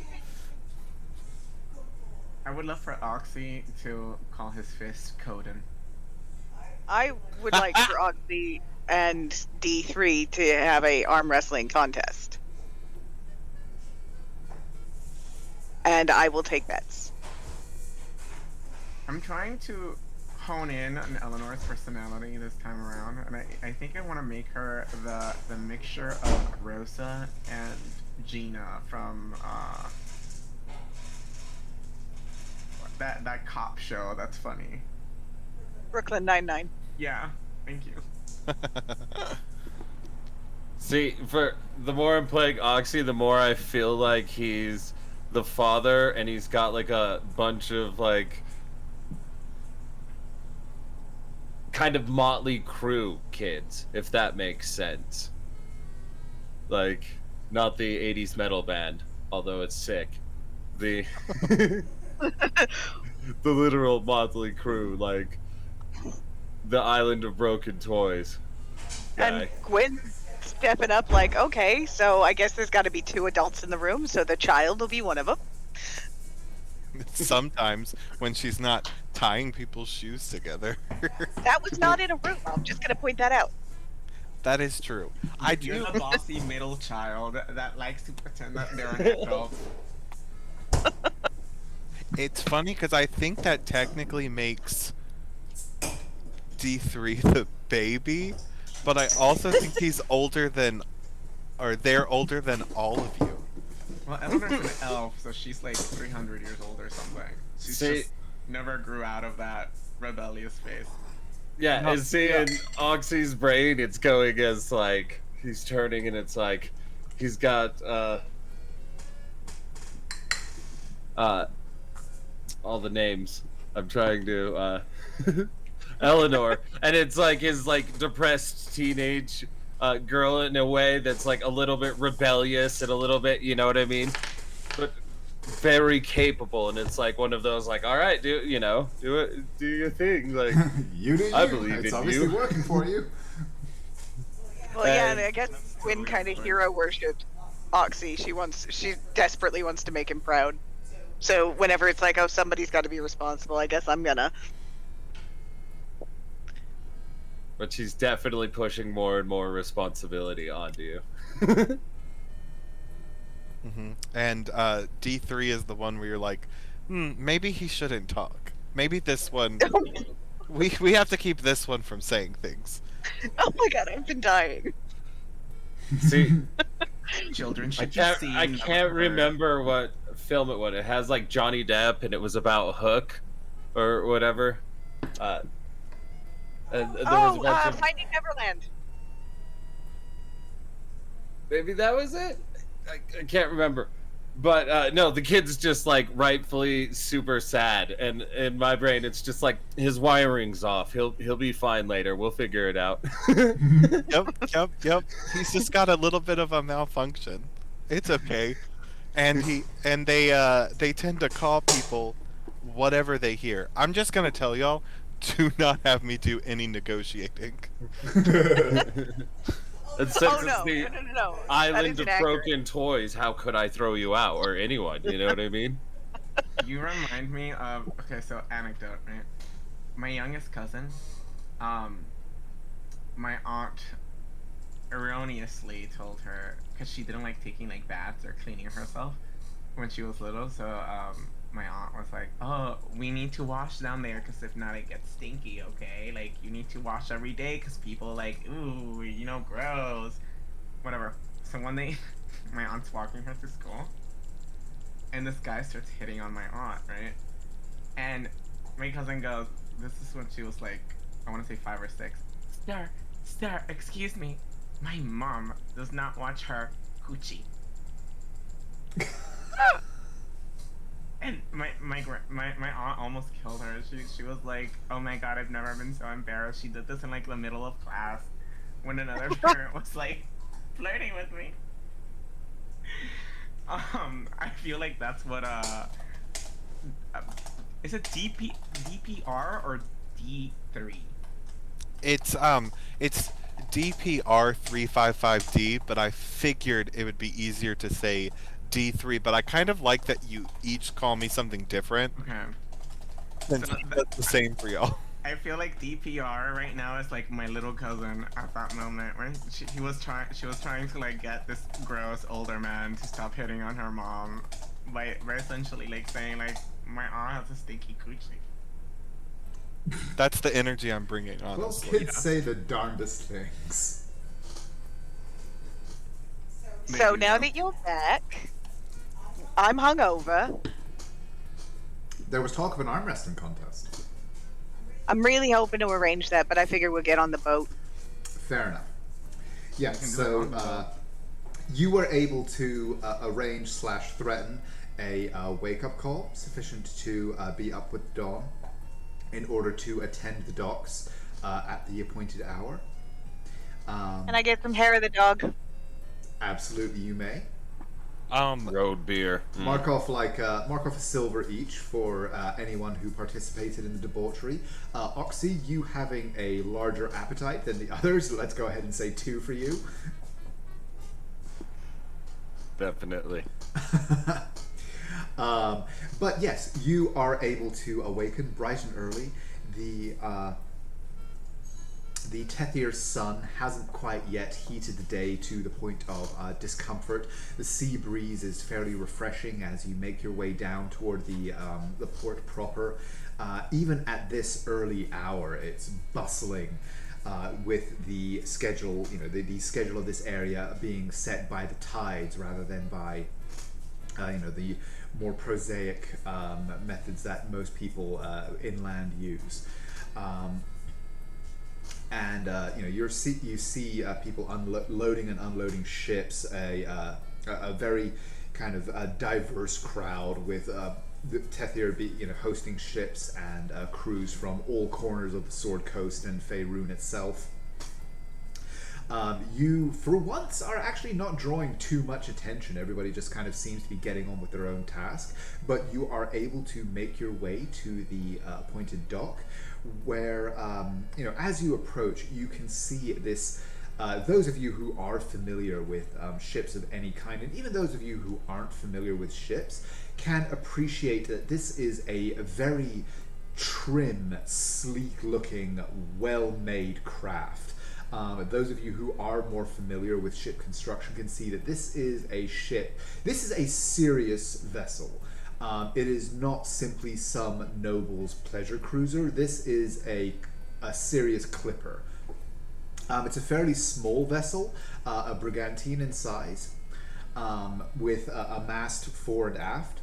But is very clearly designed for a great deal of speed to carry either very important people or cargoes very securely and very quickly. Having operated in this part of the coast for a long enough time, you know that quite often these ships are used when there may be a danger of piracy, simply because they are generally able to outrun just about any ship that any pirate might be in possession of. And as you approach, you can see stenciled on the side in beautiful calligraphy the name that Lady Sonavella mentioned to you the other day, the Grand Sognare.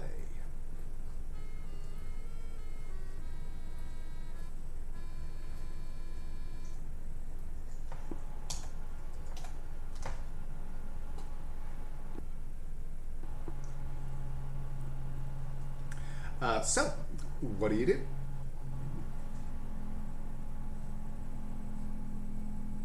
Well, I think we're all ready, aren't we? Tell her to head off towards the island. You've got your scan of it. Okay, yeah. You approach. There is a sailor waiting by the kind of gangway up to. It is kind of moored securely to a dock right now, but there is a gangway out onto its deck. The sailor there has evidently been expecting you because as you approach, he holds up a hand and goes, you'll be the mercenary her ladyship was waiting for, I'll wager.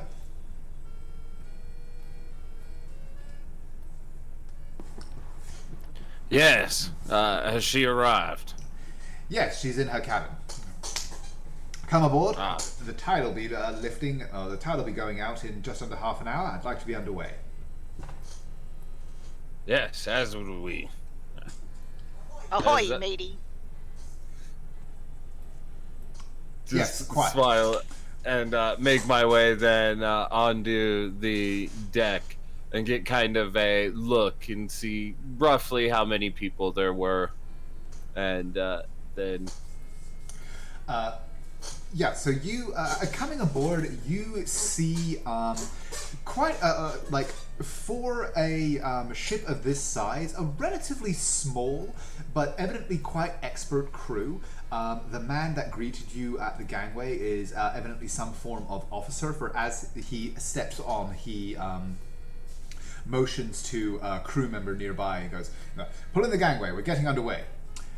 Looks up and starts to give commands to prepare the ship for launch, instructing people to complete the securing of cargo and prepare to pull up the anchor and things like that, as well as casting off the moorings. And generally getting the ship ready to be underway, as another man moves over to you, a half elf in what is a fairly familiar, fairly obvious kind of captain's uniform, not belonging to the Tethir military or anything like that, but simply from the style and cut of his coat, which is in the now familiar blue of the Fidanzin Venture Company. With the familiar initials stenciled onto his breast. Comes over to you and says, "The lady is in her cabin. If you will follow me." And he leads you into her presence, where she essentially just confirms that you are, we can just kind of yada yada this unless you would prefer to RP it, but she essentially just confirms that you are ready to go. Asks the captain to see you to your own cabins below deck. She is essentially staying in the on-deck cabin toward the rear of the boat, underneath the quarterdeck. If any of you are familiar with ship terminology. Sure. Whereas the rest of you are led below into a fairly small but decently well appointed, cabin where there are 4 small bunks, able to fit Oxy, but it's not going to be the most comfortable night's sleep you've ever had. But needs must in a ship this small, and you do see that there are probably around about 20 crew. which, as I mentioned, is, you feel small for a ship of this size, but they evidently do know their stuff. For you are very quickly prepared for launch. You cast off. The sails unfurl from the masts, and you immediately pick up this great burst of speed. As this ship evidently, does precisely what she was intended to, and tacks out of the Tithanir harbor and out onto the ocean. Oh, Tenrathan I have harbor. 2 questions. Mm-hmm. One, was anybody wearing an impressive hat that I could ask if I could acquire a hat like that? Because I would like an impressive hat. The captain does actually have a fairly large, broad-brimmed. It looks almost like a kind of like the Inquisitor hat from Dragon Age. It's a fairly Okay. broad-brimmed, floppy one with what seems to be a large plume. Which has a bronze badge affixing it to the band that goes around the outside. I'm gonna want me that hat. And the other question I had is there a crow's nest, and how loud are they gonna yell if I try and get up into it? There is a crow's nest, and you would need to find out. So yeah, I'm immediately just gonna try and head up into the crow's nest. Okay, you are initially stopped by a member of the crew that is hauling in a line. He's like, "Hey, what are you at?" Oh, I'm just having a look. Is it you're all right in the rigging? Yeah. He kind of looks around to make sure you won't be in anyone's way, and then kind of seems to shrug and suit yourself.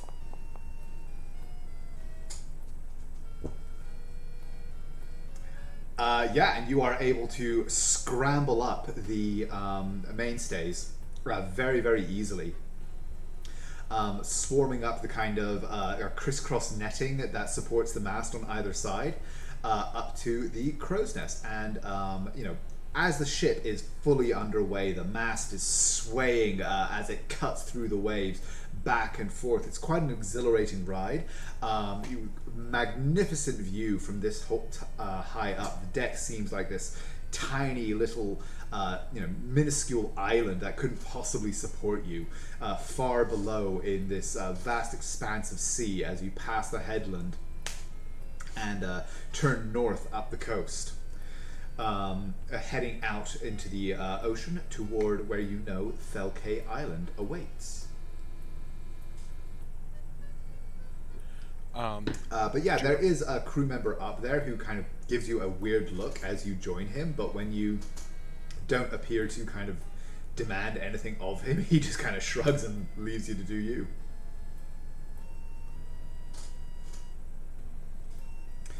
Nick, there was something for you.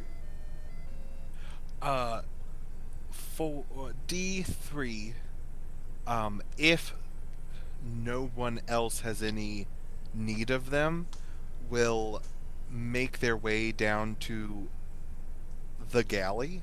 Mm-hmm. And without even asking the flesh bags that are in there, they will walk up to whatever food is being prepared, and their left hand will I'm gonna stop you. You are actually stopped when you try and you push. You are able to find the galley, this being a fairly small ship, and you push open a door. But as soon as you try and enter, there is a crewman in there who seem to be just kind of double checking some securings. As it's not mealtime, so they weren't actively preparing anything. But as you enter, he goes, "Good God! No, you can't come in here." Inquiry. Why? It's the galley. It's not a place for passengers. Fuck off. Inquiry. Does this flesh bag need help preparing food? And their left hand will split apart and slide down, and a a whisk will pop out because I have cooking utensils. Go ahead and roll me a persuasion check with advantage just for the whisk.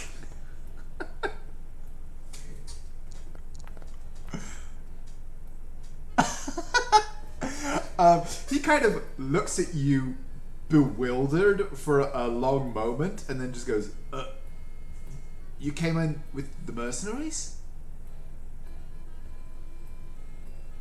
Inquiry. Is this flesh bag slow? You seem to be not on the uptake. You're some kind of cooking machine?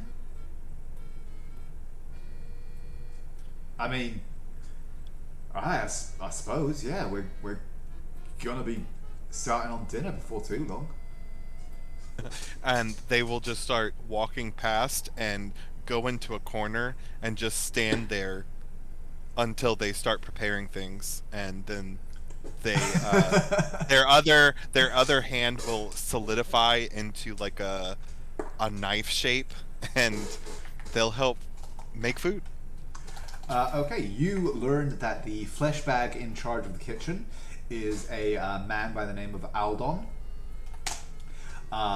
who, he regards you with utter bemusement for the first hour or so, then just kind of seems to accept that you're there, and then seems totally okay to let you take on as much of the work as possible when he begins to prepare dinner that evening. During that, about halfway through preparing, D3 changes his designation to designation yes chef. Okay. And yeah, so the Grando Signara leaves the port of Tenrathan, heads out into the ocean at the start of its what you have been informed will be a 3-day journey to the Isle of Felcay, arriving on the morning of the 4th day. Oh, excuse me. I hope that didn't come through the mic.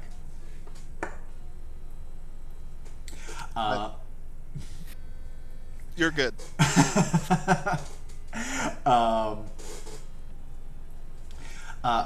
The captain basically speaks with you and asks that as much as possible you stay off the main deck and out of his crew's way.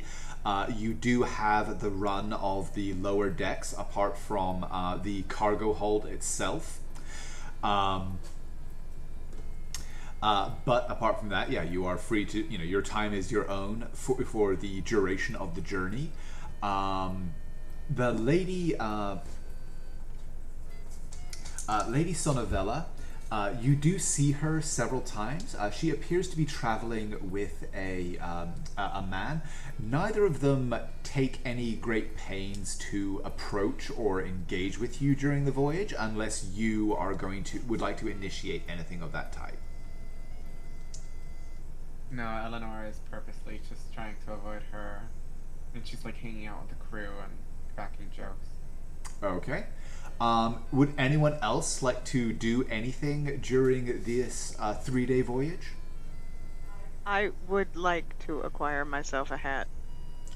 I'm sorry. We really don't have to derail the campaign if we did, but I really want to. When you say acquire, are you going to ask or simply try to obtain? I mean, I'm not stupid. I don't think that they're gonna give it to me if I ask nicely. I'm pretty sure it's a rank of office, isn't it? Essentially, yes. You do get, you have seen this style of hat before, and it is of a style commonly worn by, basically free captains. It does generally denote a nautical officer. Yeah, I don't think they're just gonna give it to me if I ask, and I don't want to draw attention to the fact that I wanted it. So yeah, I'm gonna try and acquire it. Okay, how are you going to go about this? The captain is generally on deck when on watch, with his hat. Um, the only time that you know him to set it aside is basically when he returns to his cabin. Typically, it seems that his cabin would normally be the one where the Lady Sonavella is currently staying. However, her being the owner of the company and vessel, he has abdicated that to her and is staying in a slightly smaller cabin beside hers. That would typically belong to the first mate, who has been bumped down to the rest of the crew quarters. No, I'm not going to risk the mission, so never mind. I'll get it on the way back. I just want to point out that you said the statement, "She's not stupid," and then followed it up with, "I don't think he'll give it to me." Well, I mean, she's reckless, but she's not stupid. Okay. I just love that. But she's also not going to risk getting in trouble on the way to the mission. So let's be on our way. Hey, we can this one shot can last as long as you guys want it to. So if you want a hat, we can get you a hat. Unless everyone else would just like to get to the island. Mutiny! I'm good. Okay. The hat. Oh, you do. Well, okay, so that's one vote for the hat. Okay, so unless any of you would like to do anything, the days pass in relative peace and quiet. The ship is very well managed, and as I said, the longer you spend on it, the more you all of you have traveled by boat, at least some. During your mercenary career, and even if this is not the most comfortable ship, it is certainly one of the best that you have been on. It cuts through the waves with a sense of great purpose and speed. Like you constantly, whenever you are on deck, you can see a large frothing wake being left behind you. As it makes the most of the strong trade winds that blow along this area of coastline. The first day passes without incident, as does the second and the third. And as evening begins to draw in on the fourth, Gwyn, with your habit of occupying the crow's nest along with certain members of the crew that may be on watch, you are perhaps the first to notice of your group at least, to notice the darkening of the sky on the horizon ahead. A smudge that grows to the north of you and is shot through with vivid color by the setting sun. The first signs that you see of the disturbance of the maelstrom on the local atmosphere. If any of you are on deck during the night, during your final night of approach, you can see that the sky ahead of you is occasionally troubled by flashes of lightning and the distant rumblings of thunder that are audible even over the creaking of the ship and the constant susurrus of the waves against its hull. This despite the fact that the sky above you seems perfectly clear, and there's a vast field of stars in every other point of the sky, except for a blank spot ahead of you that, as the night progresses, grows larger and larger. The following morning dawns. You are awakened by the familiar clanging of the watch bell. And the day dawns with your arrival at Felcay. As you all make your way onto deck after you have awoken in your cabin and broken your fast, the dark smudge that you spotted the previous evening has resolved itself into the peak of a broad, dark expanse of maelstrom. Clouds, wind, and rain are whipped into a swirling column that casts the island beneath it into dark shadow. The peaks of the mountains at its center seem to merge into this low, threatening expanse of cloud. But strangely enough, the lower slopes of the mountains are cast in bright sunlight. This very intense area of storm not spreading its influence as far as you would normally expect a natural occurrence of this type to do.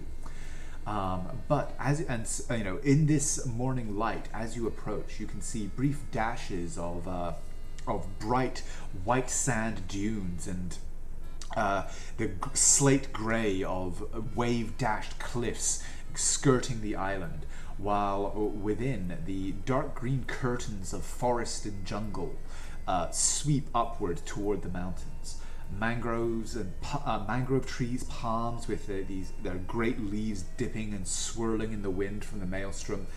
Even as you get closer, you see fruit-bearing trees and all manner of foliage, forming this dense, thick canopy that covers much of the island. As you approach closer and closer, and even for a brief while, the ship has tacked through the night and is approaching from a southwesterly direction. And as you pass this spit of land, close enough that you can see great detail on the cliffs beside you, you can see all manner of jungle creatures watching you from above the rocks. Monkeys and parakeets and all kinds of jungle creatures. Oh, I want a their monkey. day to watch the spectacle of the apparently unfamiliar spectacle of your ship pulling into Watcher's Cove. Do any of you wish to do anything as the ship comes into the cove itself? D3 is off to the side, standing next to one of the sailors that they've met, and just goes, "Concerned, reprimand, designation, Sailor Jerry. I do not think a diet of rum is good for you. You also need to supplement that with green things." He kind of looks at you and goes, "It's got a slice of lime in it." That will do. And they hard pat them on the shoulder. Hey. Yeah, cheers, cockhead. Ha ha. I like this. Designation D3 Coghead. Yeah. Good luck on there. I heard the lady's got you sniffing around after our cargo. Hope you make it back in one piece.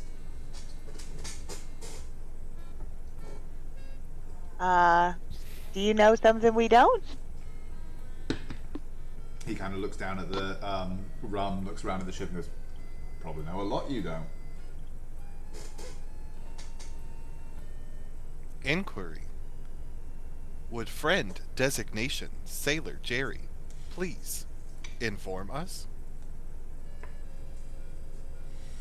Yeah, give us a bit of the history of the place, why don't you? Oh, you meant something useful? No, I don't know about that. I was just going to tell you about my mate Dave. He's got a pimple on his arse. You should introduce Dave to Eleanor. They've got so much in common. Sorry, that laugh was out of character. Eleanor goes, yeah, what does it look like? Mine looks like... He just kind of gives you a look and just goes, I think the captain would like a word. If you look at it at the right angle, kind of looks like the moon. Talking about my butt.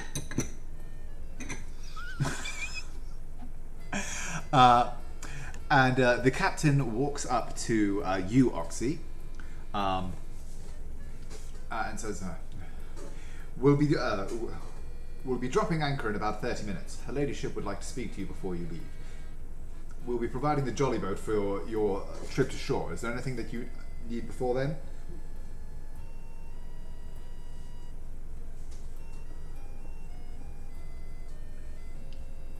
Oxy?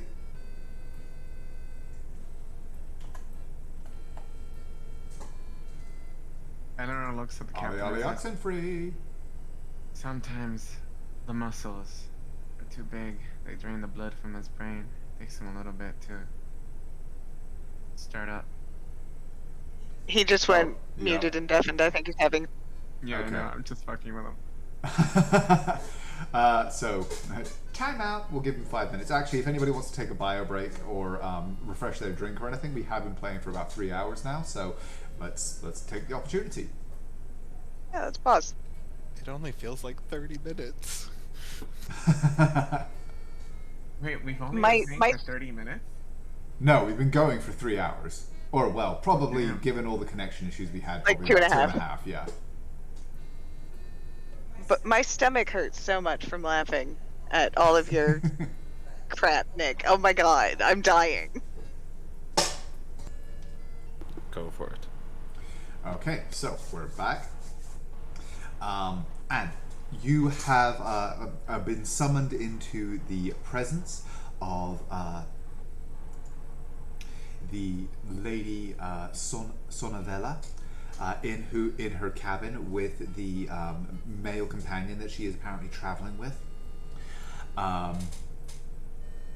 And Good like for her. around you. Oh, sorry. Go on. No, I just said good for her. Dude, that's what I was Give thinking, me dog. an Good give me for an you. insight check. Oh, I'm just gonna say right now, D3 has no fucking clue what humans do. Fair enough. Then. So yeah, okay, good for her. Eleanor will whisper next to DPR and say, I bet she rides him like a horse.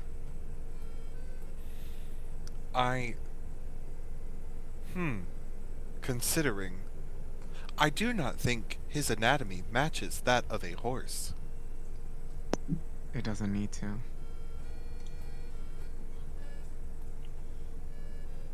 I will notate this down for further research.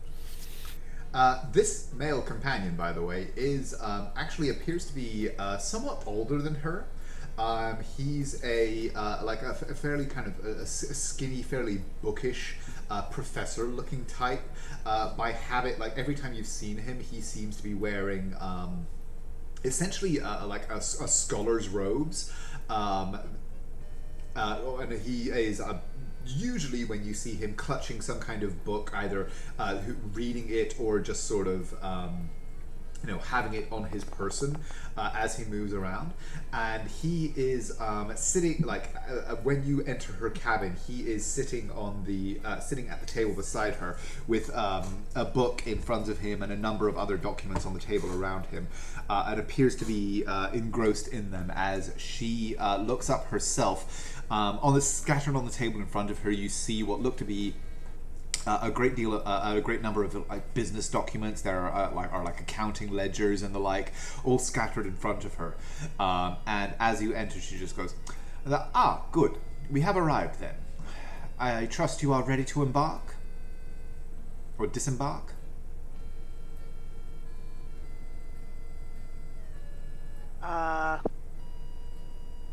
Yeah? Good. Remember, I require as many of the crates as you can return to me in good condition. 250 per Has crate. any- Sorry, go on. Has anybody spotted your ship? No, not. I've seen. The lookout has seen no sign of it. However, as I said, it seems that its activities are centered around the maelstrom. It is spotted outside only sporadically.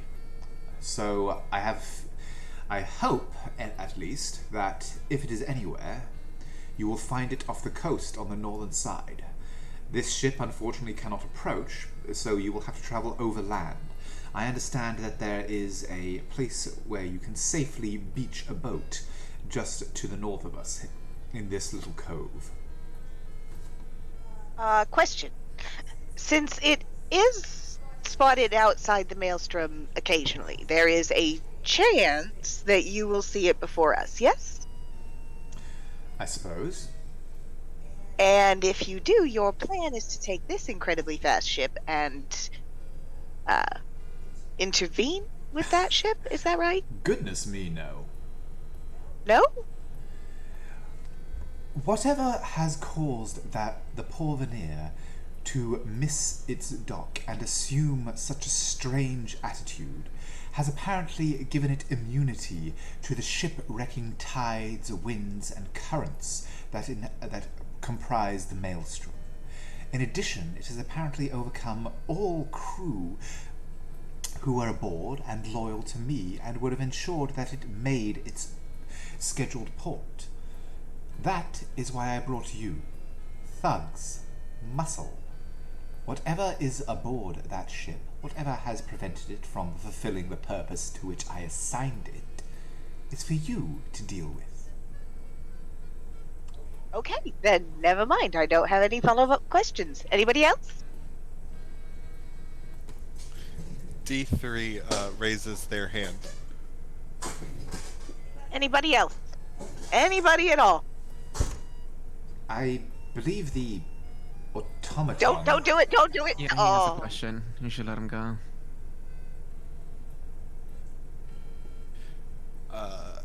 D3 will turn to regard the bookish man. Designation, horseman. I have an Oh, inquiry no. for you. He kind of like looks up at you in bewilderment. I beg your pardon. He's got a malfunction. Things just pop out of his mouth. Sometimes he can't help it. Don't worry about it. As you This say, one apologizes. Is there a designation that you would prefer? Designation, horseman? I am Biomancer Signor Altivo. Do I know what a biomancer is? Yeah. Roll me an Arcana check. Can I do that too? Yes, you can. Oh my fucking god! So my dice rolls are the same. With a 15, you have heard the term biomancer before, typically in regards to positions within the more academic aspects of some of the magical research institutes or institutions in the port, or that you have encountered in the past. You don't know too much about the connotations of the name or the title or anything like that, but from what you can gather, it is a academic designation concerned with advanced research and practical applications of certain types of magic, alchemy, and other kind of unnatural sciences. Ah, understood. Designation, unnatural science man, updated. Inquiry. I notice you are here as an academic. Do you have information about the storms? No. The maelstrom is... I don't know much about it, really. It's not my focus. What is your focus?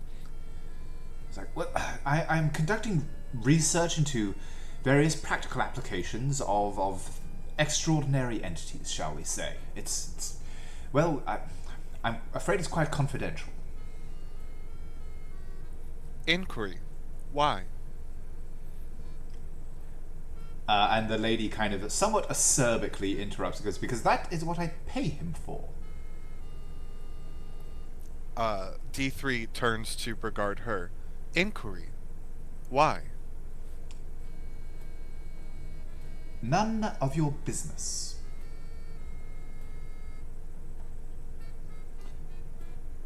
Now, is there anything else? The captain will have your boat ready shortly. No? Good.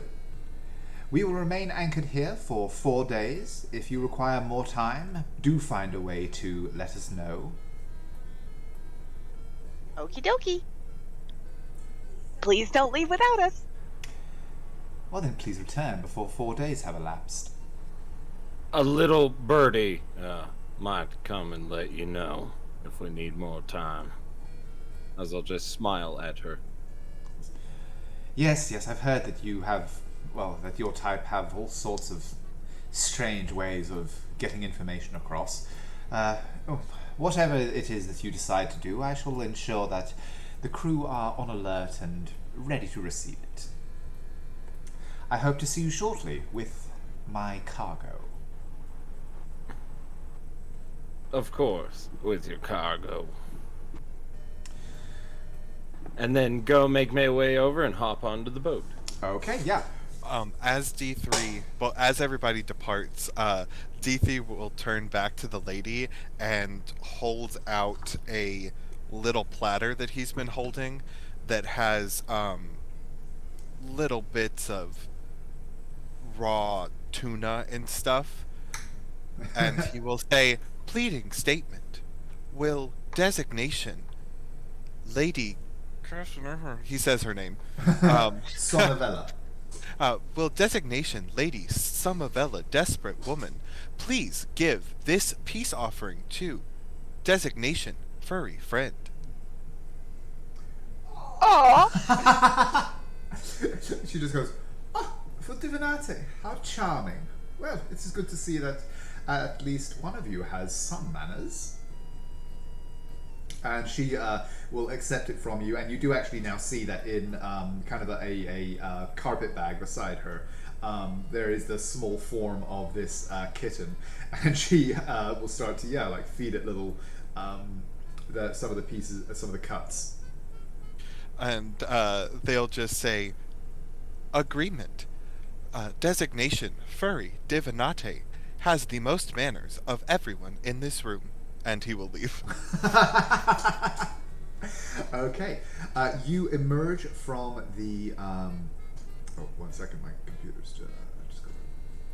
There we go. You emerge from the cabin out onto the deck again. As you watch, some members of the crew are manhandling a boat onto rigging it with ropes fore and aft, hauling it up, swinging it out over the side and beginning to lower it down to the ways below with a rope ladder leaning down to it.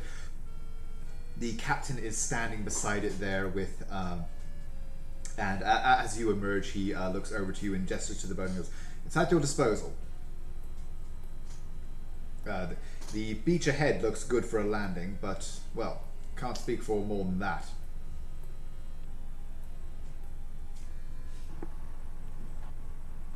Good. Let's make landfall then. Okay. You all are able to, you're all able to scramble down into the boat and begin to row your way to shore. It being the morning, the tide is actually heading in. And so it's fairly straightforward for you all to pull for the shoreline. As you are all approaching, can I get perception checks from everyone?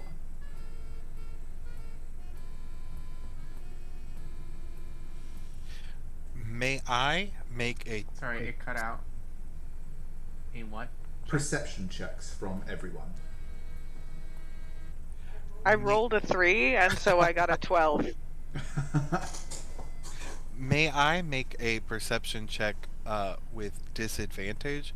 Because I would like D3 to have stepped off the main ship and plunged straight down into the water, and several minutes later he will walk up onto the beach. I will say in that circumstance you do not get a perception check because you are just you are underwater. So you are just kind of stomping along the ground. I assume the rest of you are familiar with this behavior, but I will say to the guy who's sort of seeing us off, just he'll be fine. As you say, best of luck. And okay, you start pulling for the shore in this small rowboat that has been provided for you. And we will bring you all over to... let me just double check. Here we go.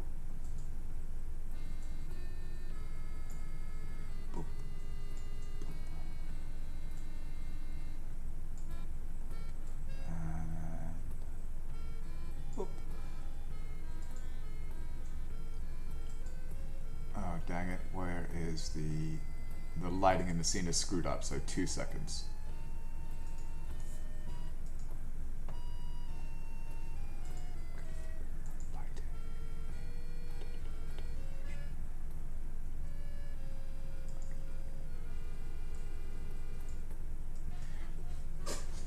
Okay. So, as you are approaching with those perception checks, Eleanor and Gwyn, you both see that this portion of the coast is indeed, it looks like the only area on the whole island where any kind of landing could possibly be attempted. Most of the other, in fact, let me bring you over to the actual appropriate thing. Actually, while you're doing that, I do have a sort of question for my companions in the boat. I will be tinkering with my tools as we are on our way, unless I'm needed to help row. But I figure our big strong man will do that. Nothing explosive on the boat. You remember the first time? That was so many years ago. It's been a very long time since any explosion that I haven't personally wanted. Just keeps rowing. But I do want to know if you guys think that what sounds more fun? Flamethrower, like force blast, or like healing? We're in the middle of the forest. A flamethrower might be. She looks around on the wood and says, "Incendiary." Yes. No, that is a very good point. Before Oxy responds, he may want to learn the results of his perception check. For, as I mentioned, all of you are very easily able to see this would be a absolutely gorgeous place to spend some time. The beach itself looks like it's smooth, almost white sand. That creeps up a few feet to a very lush and verdant jungle edge.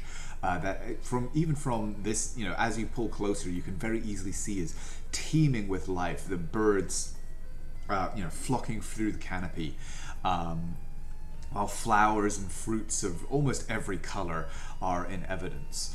But slightly more concerning is that on the coast of the, or pulled up on the beach, you can see the remnants of several boats similar to the one that you are in. Certainly not identical, but of a similar kind of size, rowboat kind of landing craft that have been pulled up onto the beach, none of which seem to be intact. Whether through violence or simply age, there's little more than scattered timbers left on this shore.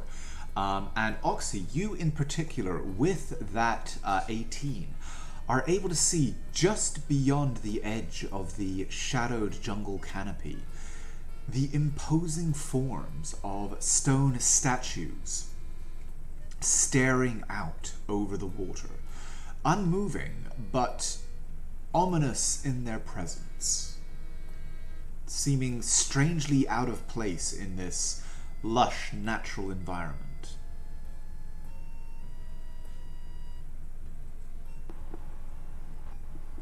DB, do you think you can convince them to kill themselves? DB is not with you on the boat. Oh. And I would kind of realize that and be like,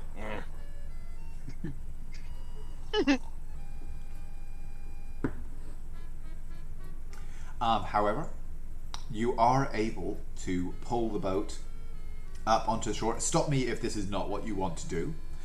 You are able to... I just want to say that I finished making my Force Ballista tiny Eldritch Cannon, and I affix it to the bracer on my wrist. Okay. Actually, I just realized it should not be unrestricted vision range because there is a jungle canopy that has restrictions on it. Oh, DPR. It looks like you don't have. There we go. Okay, you now should have vision. If it does get, like, when we get into the forest, if it does get dark, their eyes will glow, and that's effectively my hooded lantern. Very cool. Okay, so yeah, you are able, like, as you guys are pulling your boat up out of the water itself onto the beach, your companion, you watch as a little ways down the beach, the mechanical head of your companion emerges from the waves as he stomps up from the ocean, water cascading off him as he Didn't drown, steps huh? up onto the shore. I say with sympathy. Disappointed statement. No, not this time. And then little flaps on their leg will open, and seawater will just come like streaming out. Better luck next time, man. Better luck next time. I would not need luck if Designation Master would simply lift up the panel in the middle of my back and press the button to. You know I disconnected that button, right? Heartbroken realization.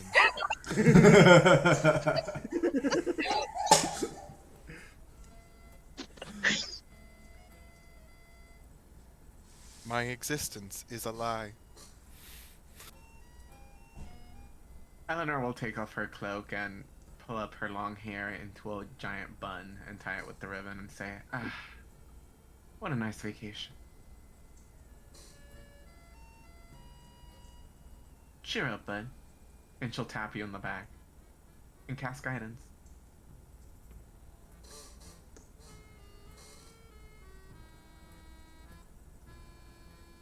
Okay, so you are all standing just above the current water line.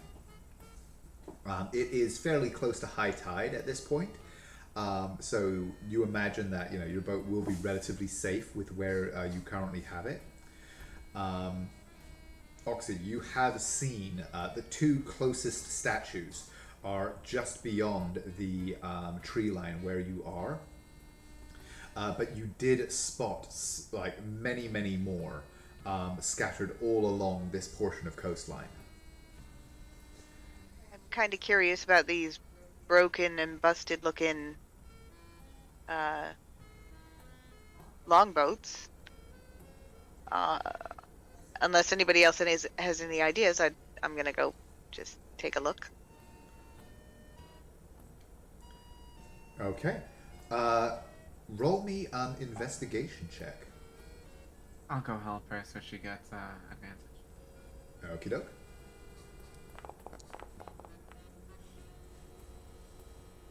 20. Okay. This boat has obviously been here for some time. The timber on it is bleached by the sun and weathered to the point of absolute fragility. Like you can almost just crumble the wood with a hand as you examine it. However, with a 20, you do also spot the fact that this boat was not brought to where it was, and at least did not start its journey on the way to where it is, simply via the elements. Some of the breaks in the timber that you can still see, and like the holes in otherwise intact pieces of hull, indicate that this boat was the subject of some violence when it was first abandoned on this shore. Do I have any idea about the kind of violence? Was it like hacked with a sword, or was it punched with a big stone fist? I mean, I'm just throwing out ideas. It has been out here for some time, so it's hard to tell. In fact, pretty much impossible to tell precisely what caused the damage. But, I mean, punched with a big stone fist would fit the bill. All right. Does the boat, do any of the boards have any like insignias or names? No. Although you would know, like the boat that you arrived on also does not have any identifying marks. It's very common for boats of this kind to essentially be like mass produced.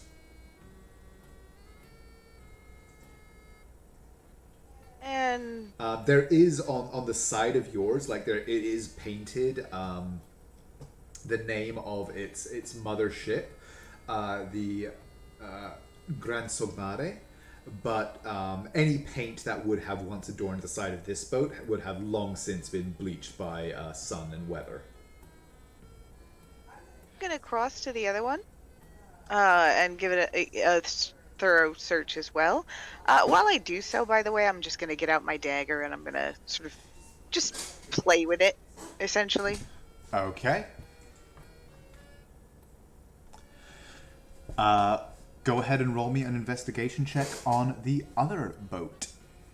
Anyone want to come over here and help me? Yep, I'll help. Can you move your token over there?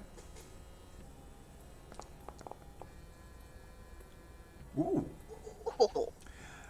She's at the other boat. I'll move you over. What the hell? That was weird. That's me trying to move it. Sorry. Here we go. So yeah, 26. Okay.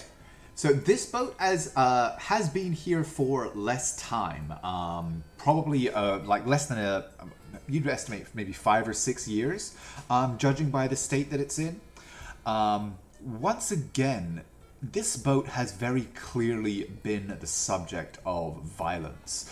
And with a 26, you do see on one of the metal fittings, one of the oarlocks on its side, the very clear impression of what looked to be large, thick finger marks that have been crushed into the metal itself.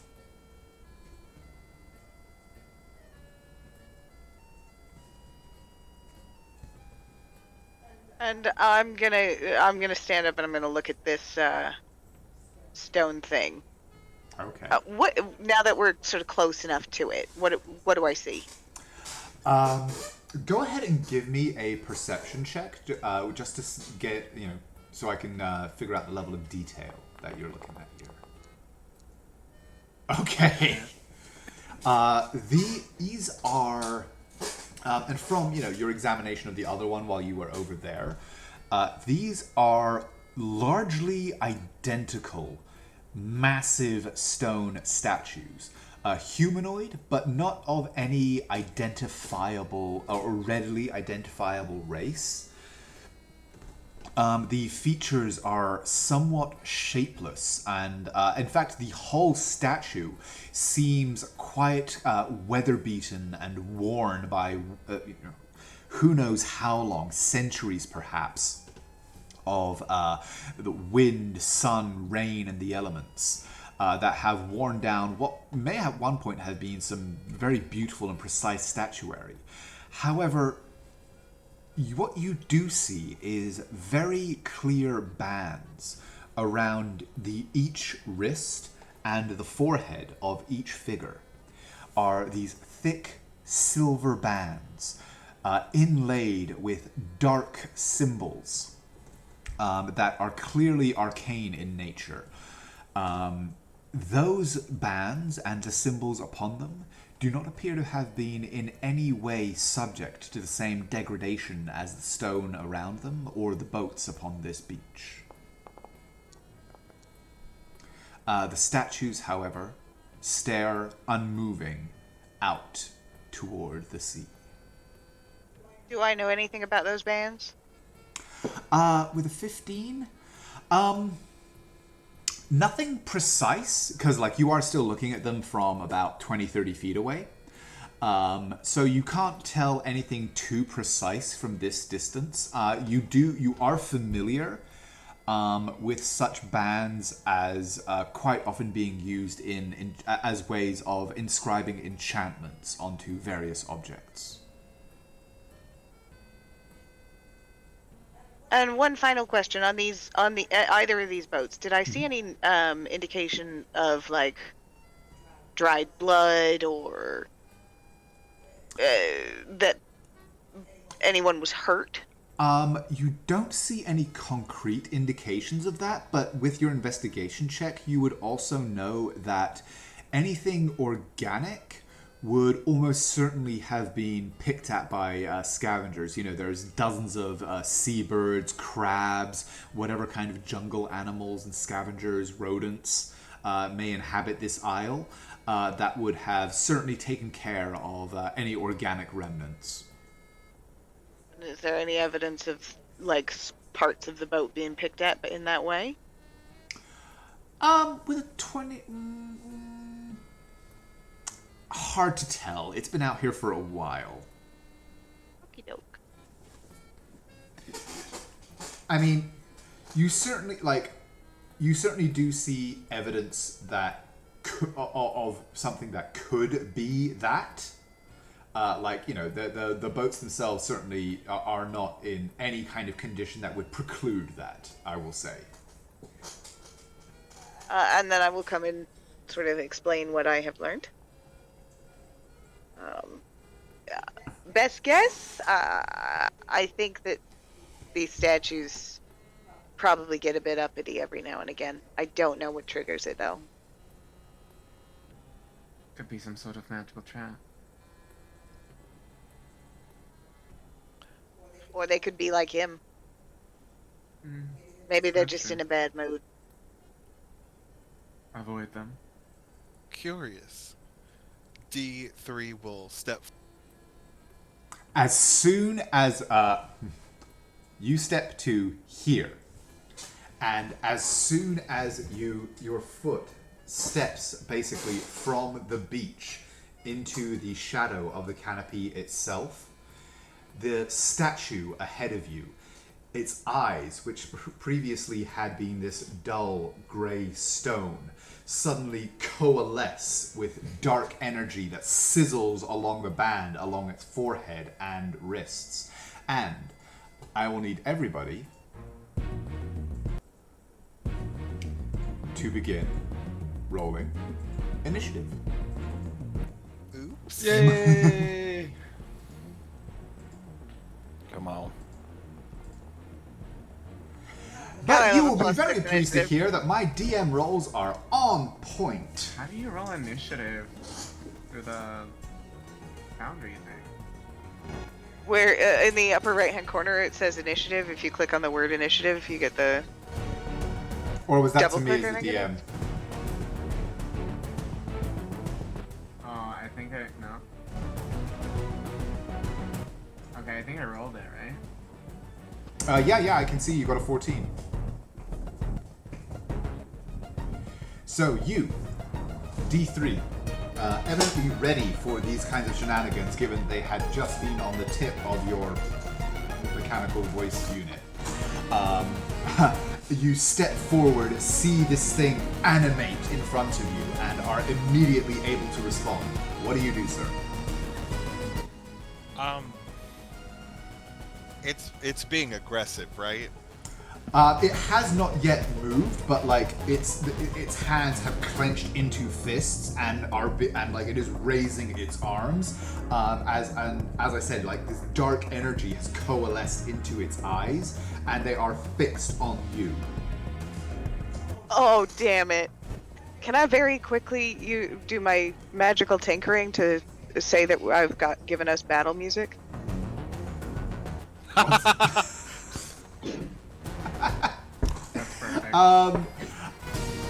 You know what? Go for it. Yes. Yes! So this music you are hearing right now is diegetic. All right. Gwen has battle music on shuffle. Nice.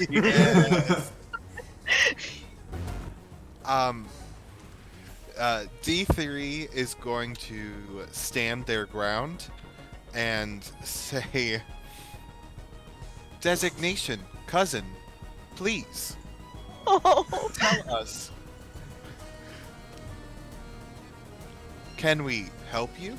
what is your function? But they will ready a javelin.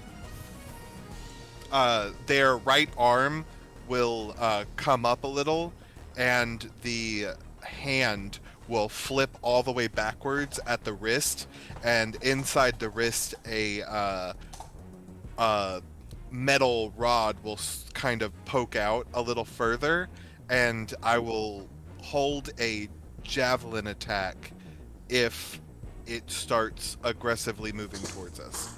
Okay. In response, like, you speak, and do any of you speak Aquan? No. Okay. Aquan. It is the elemental that language of primordial? water. Does that fall under primordial? Say again? Does that fall under primordial? Never mind, I don't have primordial. Oh, yeah. No, it is an independent language, but yeah, you just hear this kind of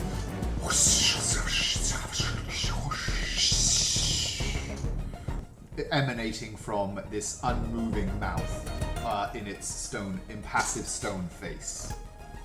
D3 just goes, I think its voice box is malfunctioning. Oxy, you're up next.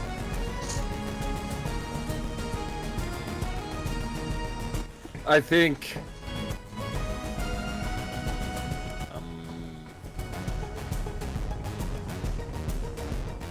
Gonna stand forward, ready in action to hit him if he does something aggressive. Okay, so if he comes in a range, you're gonna smack him? Not in range. The trigger will be as if he acts aggressive. If he like tries to hit us, or you know what I mean. Well, because you need to ready like an actual action. You can't ready to like move to him and attack. Yeah. Well, if he gets in range and gets aggressive while Okay. he's in range of me, then I'll hit him. Yeah. Okay, cool. Gwyn. Are there any? Because nobody's told me we're waiting. Are there any like stones around? I mean, this assume is they're it's a probably- beach, so yes, absolutely. So I would like to actually, fuck it. I'm gonna move to there, and I'm going to go ahead and bonus action. First, one of the Eldritch Cannon, the Force Ballista. So I need to make. Yeah, I do. I need to make a icon for that. 1 second.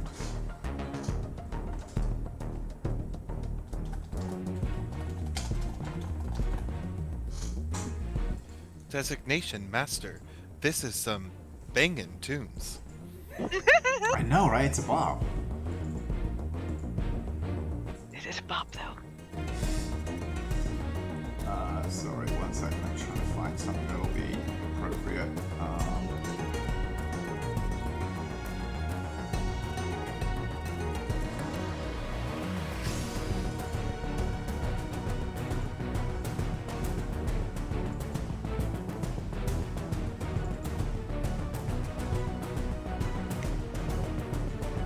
Okay, and then configure permissions, Gwyn, owners, changes. Okay, so this is your Eldritch Construct. Just so we can keep track of where it is and everything like that. Can you move that around? Sure, but it's just on my wrist. Okay, cool. Oh, okay. I thought this was like your like a homunculus thing that was flying around independently. No, I don't actually have a homunculus this time. Oh, okay, I never no, mind. I built a little ballista cannon that I have on my bracer. Fair enough. So yes, you are able to activate that, and you're just firing it at this statue. Yep. Okay, 20 hits. Roll your damage.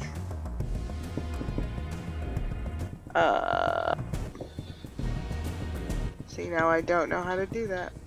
Hold on 1 sec.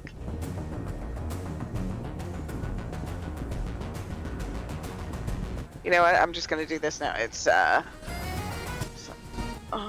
2d8.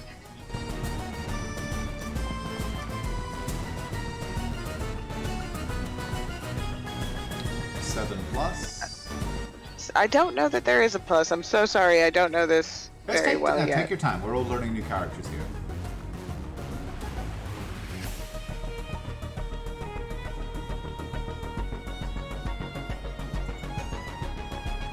No, it's just 2d8 Okay. turret damage.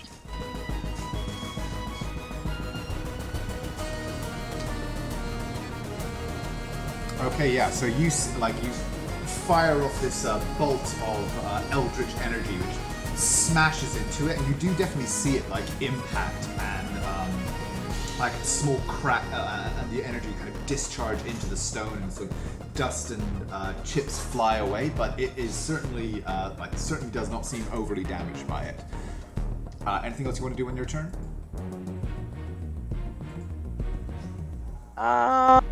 No, I'm just, I'm fine. I'm gonna take another 5-foot step, and that's it. Okay, Eleanor. Eleanor sees Gwen attack, so she reaches up and undoes her bun, releasing her hair to fly freely in the wind. Begins to move upwards.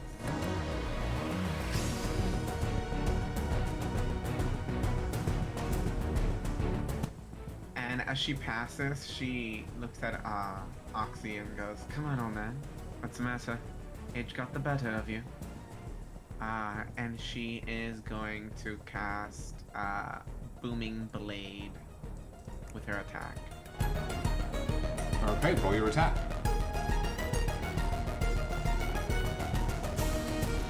Nice. 27 hits.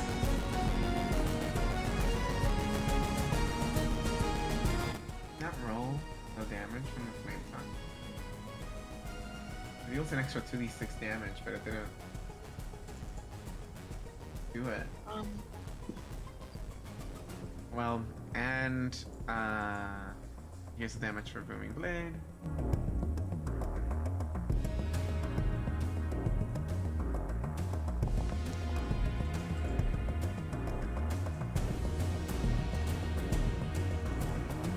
Okay, so a total of 10 damage. Not quite.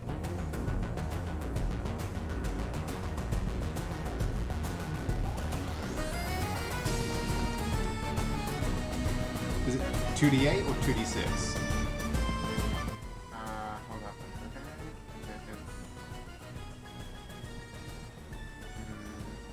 Oh, Yeah. you're right. D6, my bad. I mean, hey, 4 was probably the one you wanted to re-roll anyway.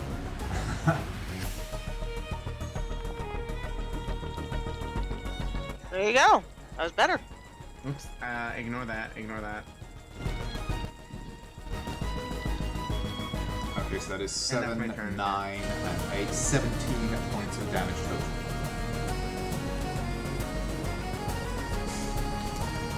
Yeah. So yeah, you lunge forward, your rapier Oh, wait. sticks Wait. in... I have another attack. I forgot. This is a spell singer. This time it's just the flame. Well, no, because your Booming Blade is an action to cast. It is not the attack action. It's part of the attack, though. No, the attack is part of the spell, not the other way around. Casting Booming Blade uses your action, and you get to attack as part of it, but you do not get your second attack. At level Andrew? 6, Blade Singers get to attack twice. Yes, I know, but that is when you use the attack action, but you didn't use the attack action. You cast Booming Blade with your action. That includes a spell. That includes an attack, but I don't believe it counts as a. Let me see if there's a ruling on this. We can just rule it aside and I'll look it up. No, yeah. Officially, you cannot combine extra attacks with Booming Blade or Green Flame Blade. That is some bullshit. But sorry, Christine. No, I had a different question, but it's not relevant right now. Don't worry about it. Okay. Oh, but it says, moreover, you can cast one of your cantrips in place of one of these attacks. So instead of doing Booming Blade, can I do Shocking Grasp instead? On your next turn. In this turn, like we've already rolled everything, so the action will stand. Okay, I'll link it in general. Cool. So yeah, you drive your rapier forward, and again, like the blade does seem to actually deal some damage to this stone with the arcane power behind it, and you do score a large gash in the side of this animated statue. However, it now having a target directly in front of it, it does not advance. It will simply raise both of its fists above its head and attempts to attack you. But this is me rolling, so you have nothing to fear as one fist swings wide. And what's your AC? Right now it's 17, and I'm gonna cast Silvery Bar. Okay.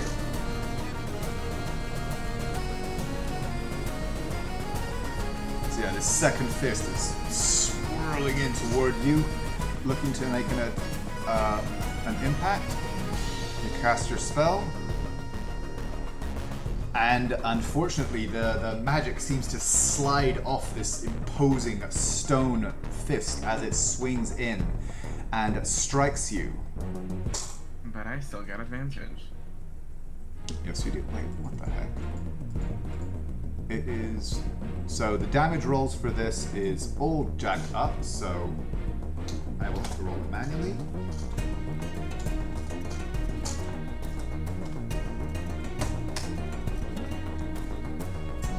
But the fist slams into you for 13 points of damage. And after it has attacked, you hear a grinding noise, along with the cracking of branches and undergrowth, as from further up, the second statue that you had seen comes crashing through the undergrowth.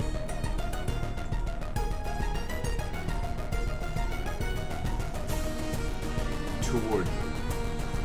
Bringing us back up around to the top of the round, DP, or D3. How much damage did it? 13.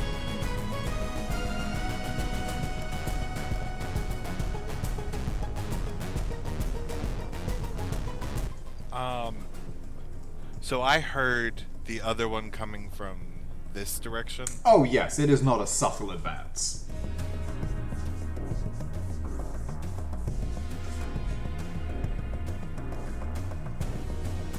Okay. And in fact, I'm gonna just change the lighting so that you have full vision. It is the middle of the day, and at least for the purposes of this interaction, you would be able to see the whole beach.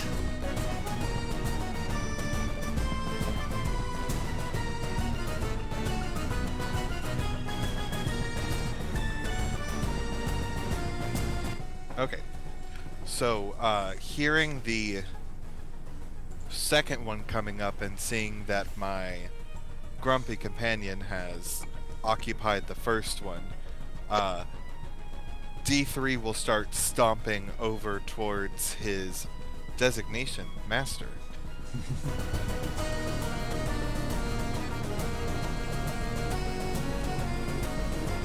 And he will ready the javelin that they did not throw, and will take a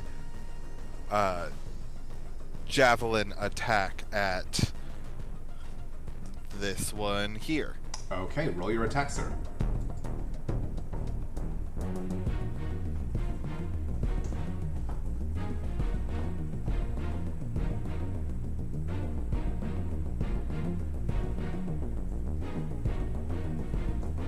Oh man.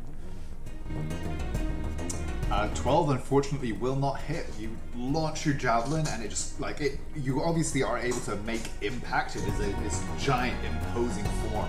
But the stone flesh seems to resist your weapon.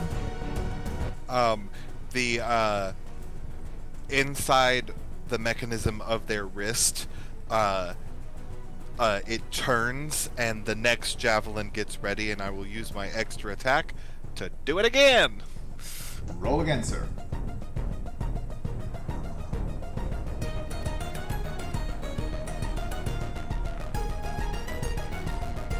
$20 hits. Roll your damage.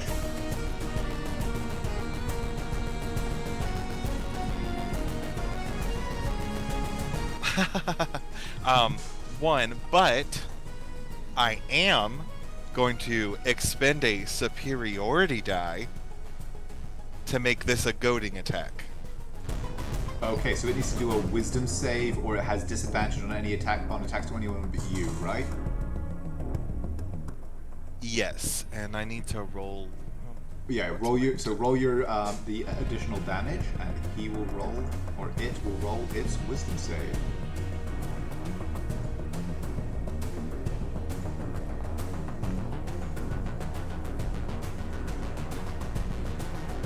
And let me know if 13 passes your DC.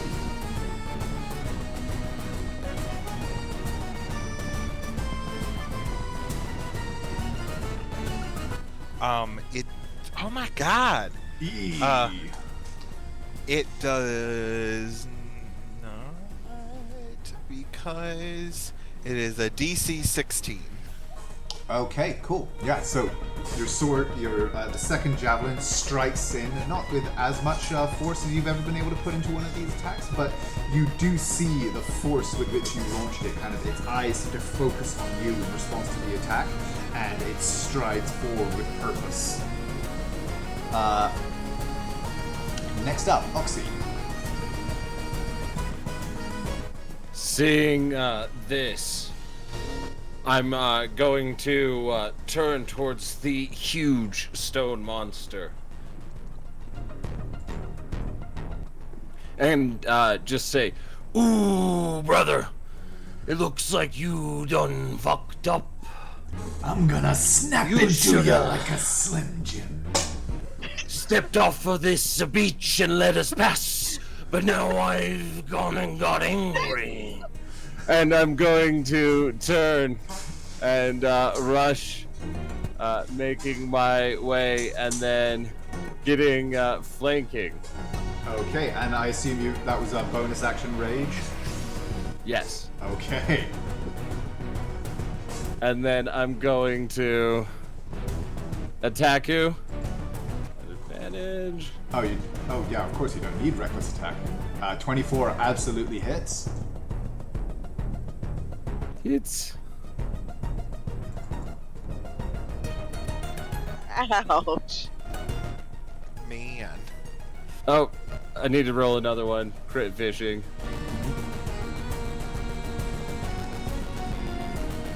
No, Okay, but so- lucky you had that in. So roll the other damage. Oh, is your great axe magical? It would be. It does count as magical. Okay. So yeah, that is a total of 18 damage there from those two attacks. Yeah, you come snarling in, and your axe bites deep, cleaving off again, like between these two blows. Kind of like when a lumberjack comes in high and then low to take a chunk out of a tree. You similarly see just this large chunk of stone crumbling from its side in the face of your blows. Is there anything else you wish to do, or is that your turn? That will be his turn. Gwyn, you're up. All right. Can you clarify one rules thing for me very quickly? You said that casting Green Flame Blade or Booming Blade, you couldn't do that with an extra attack, but can you do that with a bonus action? So can I cast Green Flame Blade and, for example, with my offhand weapon, use my bonus action to throw it? Well, Green Flame Blade includes an attack as part of the the spellcast. Like, what exactly are you trying to do? I'm wondering if I can cast Green Flame Blade and attack with my short sword, and also throw yes, my as your dagger. bonus. Yes, absolutely. Yes, As you my can do bonus that because action. you will have your bonus action left. So yeah, you can cast that as an action and then bonus action second attack. Okay, then that is what I'm going to do. As I sort of start sprinting toward this thing right here, and when I get within sort of 15 feet, first thing that I'm going to do is bonus action throw my dagger.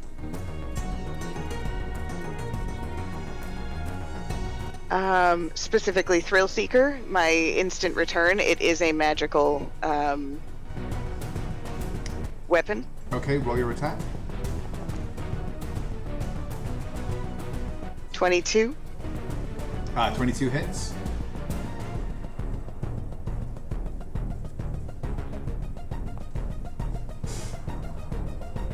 For 8 points of damage. Okay.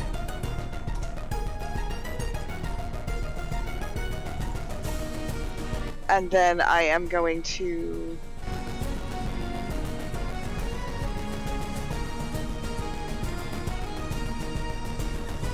cast Green Flame Blade here. So let me make my attack.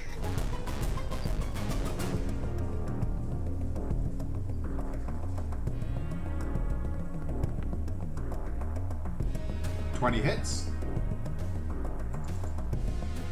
And because I'm a swashbuckler, I have a special way to get sneak attack. You are one-on-one and unaccompanied. Yep.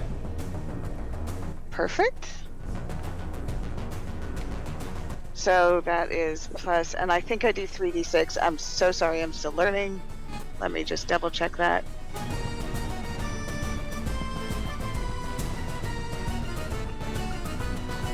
$2d6. Yep. That okay. Roll your additional sneak attack. Oh, for fuck's sake! Okay, that's it. And did my Green Flame Blade do any damage? Yes, it does not appear to be immune to magical fire. As your kind of sword bites in and the flash of fire emerges from it, you see it kind of seeping into some of these old cracks and weathering on it, and like, yeah, some of the scars and things deepen, and there's those like bursts of kind of gravel coming from its seams. Yeah, it's supposed to do 1d8 damage as well. Okay, so yeah, roll your d8. Oh, for fuck's sake!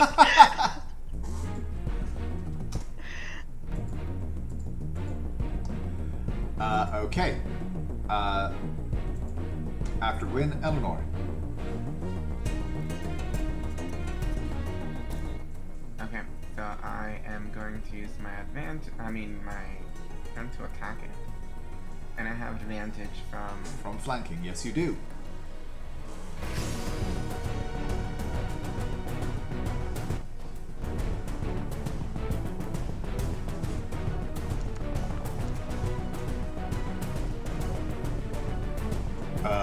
Why did you roll 3d20? my feat is Elven Accuracy. I'm an elf. Oh, okay. Yeah, Nice. 24 definitely hits. Ooh, nice damage. Nice. That's from fire damage, and then I'll attack again, and this time I'm using the advantage from Silver Amethyst.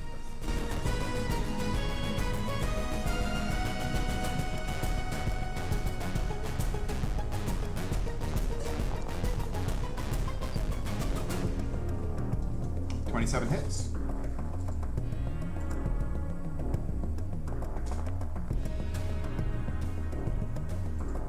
Okay.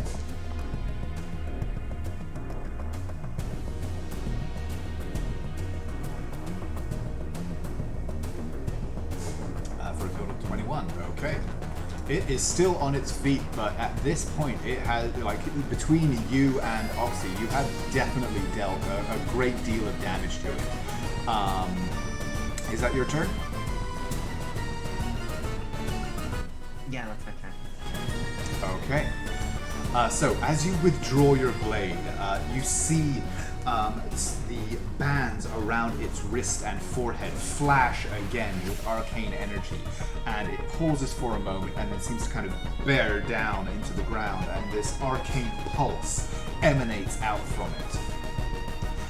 And I need both Oxy and Eleanor to make a wisdom saving throw, please.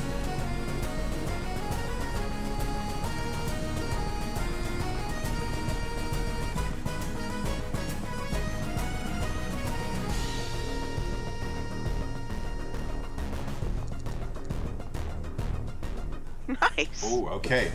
So Eleanor, you manage to kind of shield yourself and then duck away from this arcane pulse. Oxy, unfortunately, as this pulse passes over your body, you feel it kind of wrapping around your limbs and making it more difficult to move, and you are slowed for the next minute. Gotcha. This other golem, having only one target in front of it, will not do that. However, it does swing both of its mighty fists at you.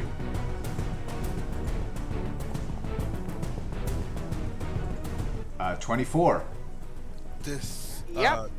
No, it has disadvantage from my goading attack. Oh, Yay! it does. You're right.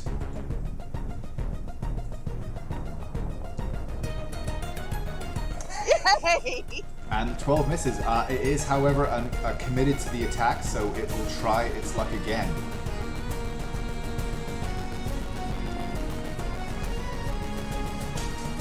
But no, it seems distracted, it's trying to almost bat you away in order to get at what it perceives to be the greater threat, and you are able to duck away from its flailing hands.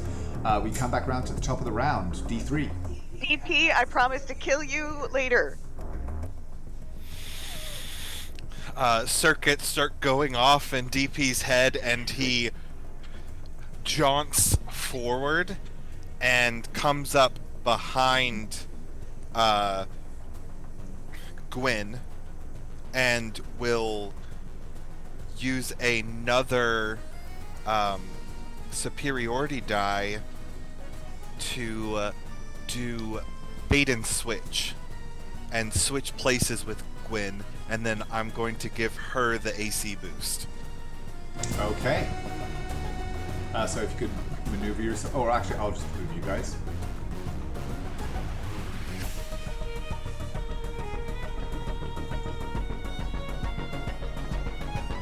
And is that an action to do that? 1 second. Can I, it's a little bit of metagaming, but can I say something in response to that so maybe he doesn't use the superiority die?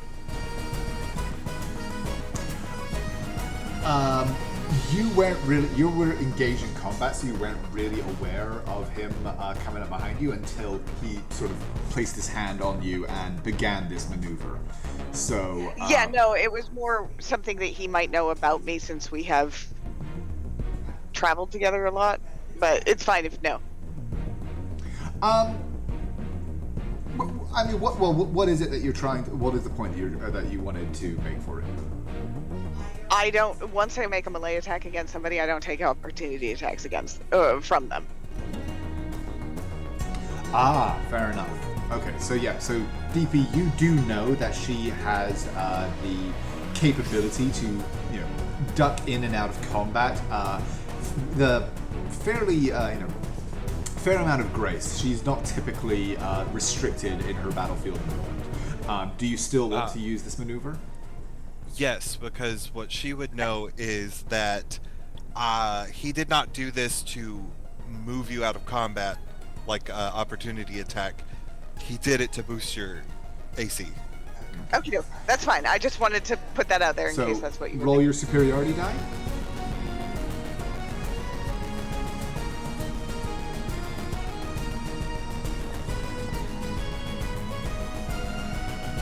Okay, Gwyn, your AC is boosted by 5 until the start of D3's next turn. And then I am going to pull out my great sword of wounding and make 2 magical weapon attacks. Oh, hang on. I just wanna. It doesn't say what kind of action bait and switch is. I believe it's part of my. Sorry.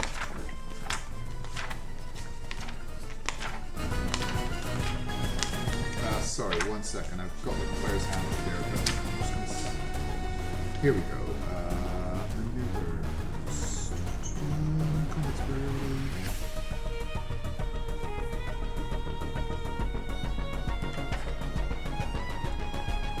ability. Yeah, okay, no, yeah, it is just as part of your attack. So, yeah, go ahead and roll your attack, sir.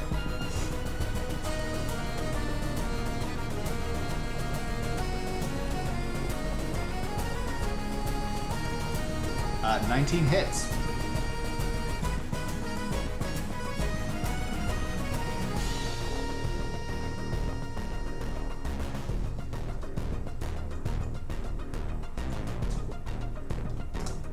Okay. And your second attack. Yes. 1 second. Okay. New sword, who dis? An 18 also hits. I should not have nerfed these things.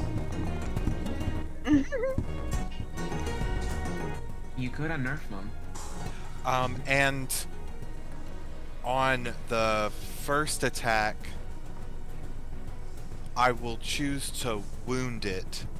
At the start of its next turn, it'll take 1d4 of necrotic damage, and it can make a DC 15 con save to end the effect. Okay. And that is necrotic damage? Yes. Okay. So that is D3. Oxy, you're up. You are slowed. You think you can slow me, brother, but you can't stop me. As then I'm going to Great Axe strike. And by the way, at the end of each of your turns, you can re-roll your save. Ooh, I actually do get it at advantage. No, you don't. Takes. On a fail save. Oh, sorry. No, yeah, I thought the slow would have gave you disadvantage, but it does not. So yeah, you do. Well, I mean that hits anyway. But if you want to go for a crit, go for it. Crit fishing? Oh my god! Fishing. Yeah. Roll your crit, sir. Ah. Oh, that's the worst. You got lucky, son. And then I'll end my turn. Aren't you going to make your save again? Oh yeah. Oh yes, I need to make that. Wisdom save DC 17. Ooh, we might be here for a minute. We're gonna be here for a minute. Okay. Next up, Win. Gwyn is going to... There for flanking? Okay. So yeah, she's gonna sort of skid around to the back of it. And first things first, we're gonna go ahead and attack with Green Flame Blade.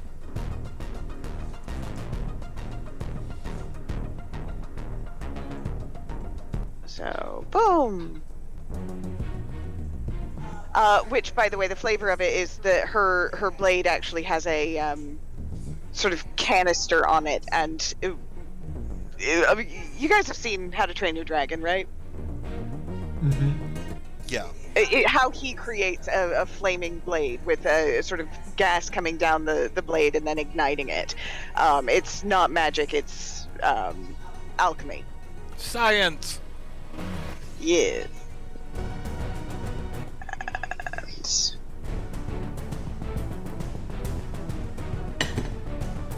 Oh, and I that was just normal, so let me attack Well, again. 24 still. Oh well, yeah. Go crit fishing, I suppose. Crit fishing. Nope. Just a regular hit. So normal Fucking hell. plus.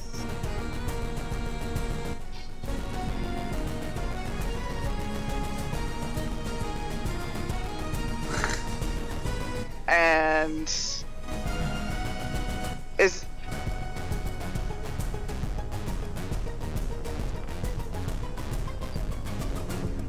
so for a total of 25 points of damage, and then I'm also going to attack with my dagger as a bonus action.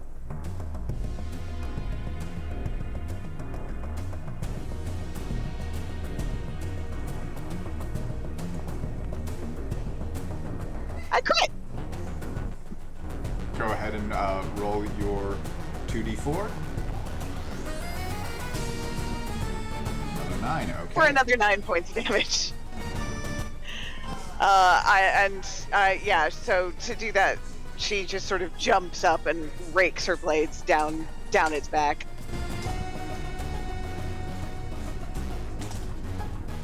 Okay, I'm just double checking.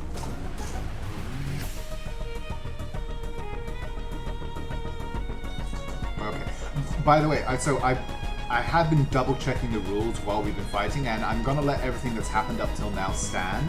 But extra attack and two-weapon fighting cannot be combined with green flame or booming blade. If you cast the spell, that is your action. You can only use your bonus for the additional action, for the additional attacks, if you use the attack action itself. Oh, okay, yeah, that's the difference between a spell attack and a regular attack, isn't it? Yeah, okay, gotcha. Yeah, so... if you want to subtract my green flame damage, that would be fine with me. That was my mistake. I already thought about that for the extra attack there. So it was my mistake to let it pass the last couple of rounds, but going forward, just an FYI for these characters. But Eleanor. Nope. Wait. Say that again. So if you use green flame or booming blade or any kind of spell attack, even if it explicitly attacks with your weapon, you cannot then use the extra attack or two-weapon fighting feature to get an additional attack. Even with the exception for the spellsinger. I posted it on the thingy. Let me take a look then. Because it says, moreover, you can cast one of your cantrips in place of one of those attacks when used.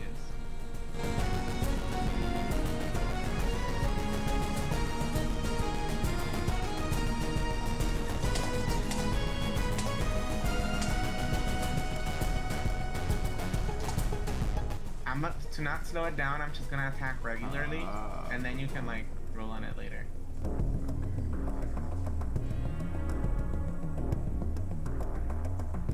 Okay, so I have advantage because Oxy's behind the thing. Yeah, you are still flanking.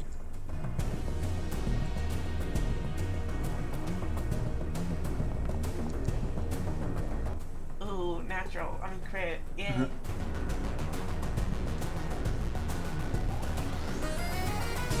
Oh! Okay, so the rules for crit is you double the dice roll. Yeah.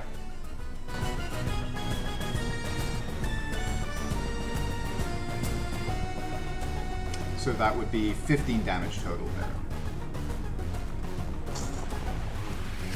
there. Wait, 15. Well, because the 2d8 plus 5. So that you roll 5 on the 2d8.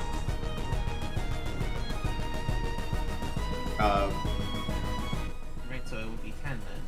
Plus 16 because it's... Never mind. So On the yeah. fire? Okay. Does the 2d6 and the fire damage get doubled too? Yes. Okay. So 26. Yeah. Since it's still being flanked, when I do my second attack, does it also get advantage? Yeah. All attacks would be at advantage while flanking.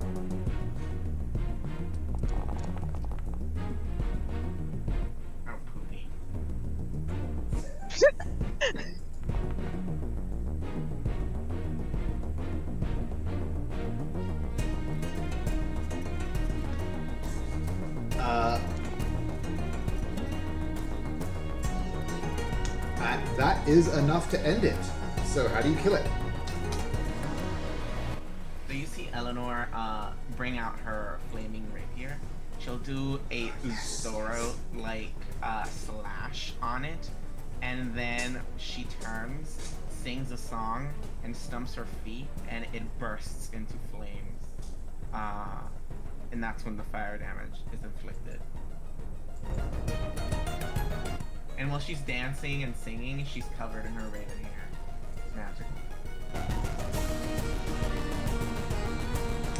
Okay, the remaining golem will raise its fists and attempt to inflict some damage at least before it is destroyed.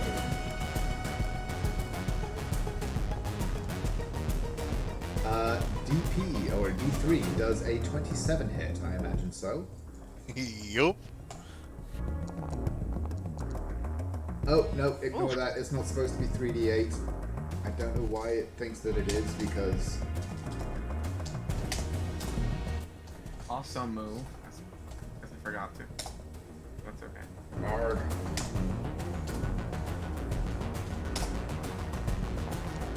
There we go. We're at 13 damage as the first fist just smashes into the plate of your chest. Is its fist considered magical damage? Yes, it is. Cool.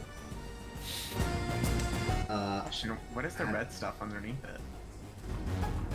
Oh, that is the remnants of Gwyn's spell. The green flame. Yeah, green flame blade. Second fist comes swinging in, but clanks uselessly off your outer steel shell. Top of the round, D3. D3 will get to swinging again with his greatsword of wounded.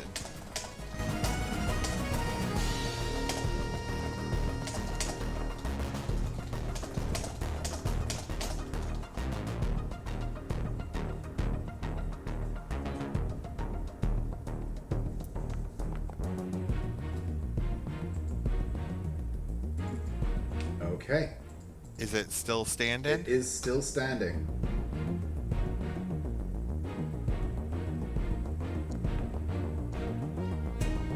.25 certainly hits.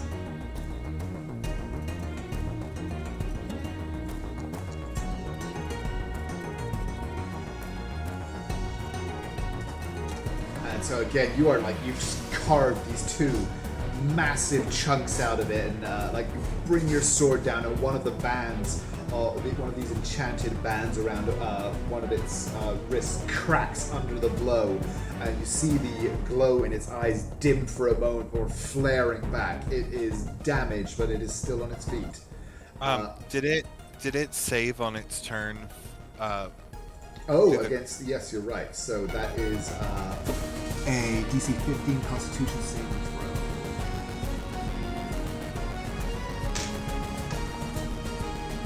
Yes, it did. That's cool, but I'm also going to give it another one. That's cool. Well, it also does already take the 1d4, because it makes the save after it takes the initial damage. Oh, so, sorry, you should roll. So, yeah, roll a 1d4. I mean, I'll take the 4. Yeah. Give me a second. Very good.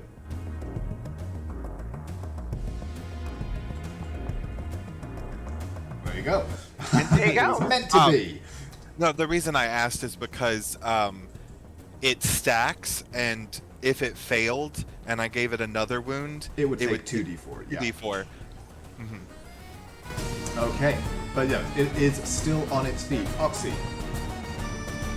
your speed is halved, unfortunately, as you are still slow. Then I'm going to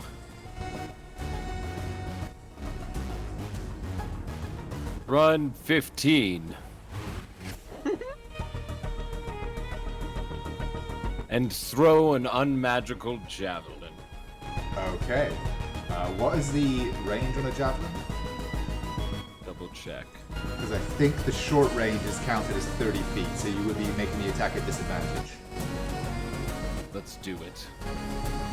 Do it. Watch him crit anyway. He just rolls 2 20s. Can you reckless and make it? I think reckless is only for melee attacks. Boo. It is. Or I would.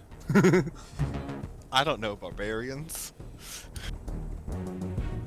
Yeah, so yeah, short Disadvantage. range is 30, so it would be a disadvantage. 17 actually still makes it. God damn, you have a nice bonus there, sir. Strong boy. Oh, no, I meant to hit damage, not that You're one.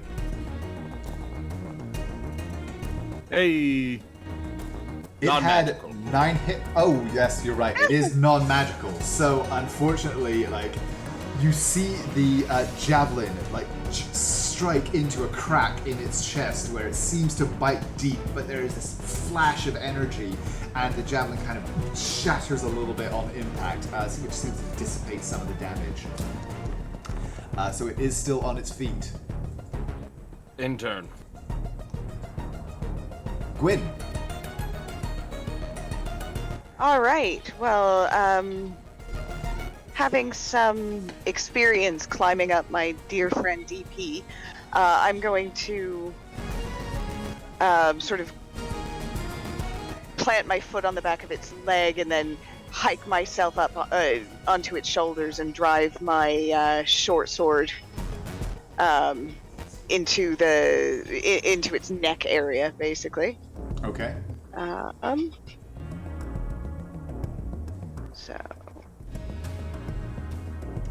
So roll your attack with advantage. Yep. 16? 16 actually still hits. And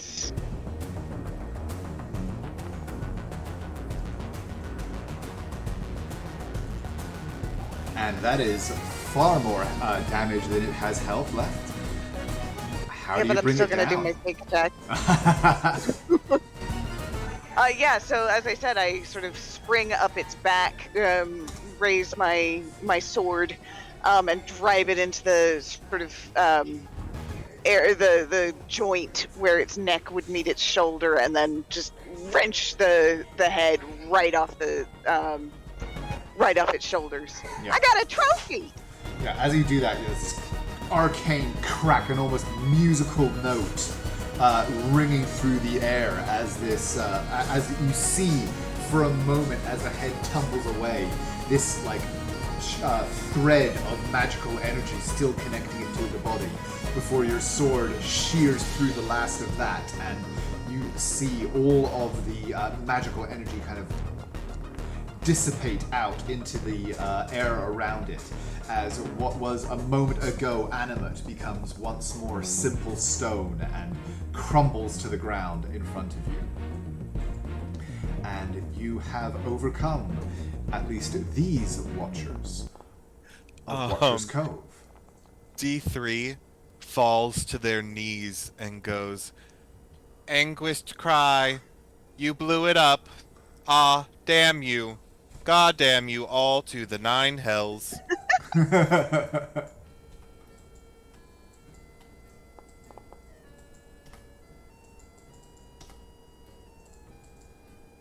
What you doing, Eleanor? I'm trying to figure out how to use the fucking sword. This is the first time I use a martial thing.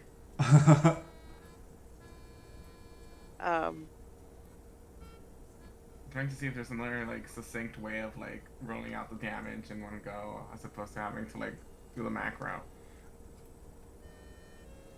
Anyhow, So what most I've learned is character. us at 7th level are really badass, and yeah. Yeah, so I nerfed those stone golems because I figured that to, by the book, CR10 stone golems would be a little bit of overkill. I'm thinking I should have left them as they were. That's Yeah. always been my experience, so I always and only nerf on the go. Am I gonna kill them? Let's just chop off 40 health. It's cool. But yes, congratulations. As this, as the last of the golems, at least on this portion of the coast. Oxy, you did notice as you were rowing up that there were far more of these sentinels dotted along this portion of the coastline. This portion at least, appears now to be clear as a silence settles over the jungle. And you can look up at the jungle canopy that slopes away from you up toward the mountains, where now that you are closer and actually on the island itself, can everybody give me perception checks, please?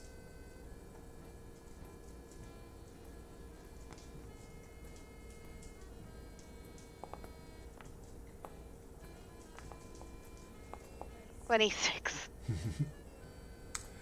Okay, Gwyn only then. As you are all taking stock of it, something about the unnatural nature of the maelstrom that whirls above the northern portion of this island triggers a memory of the arcane studies that you have thrown yourself into since joining this adopted family. And you recognize that the magical nature of something like this will generally come from some kind of source or something like that. And something about the eddies and swirls of the mists above you catches your eye, and you see that they seem to be focused on a point somewhere on the lower slopes of the island, where you can actually see there appears to be some kind of structure, a stone-built building, from which eddies of mist and cloud billow out before being pulled up into the maelstrom proper. And you can just make out the top of this structure and the billowing clouds issuing from it, now that you are closer and have actually arrived upon the beach. Oh. That seems pretty important.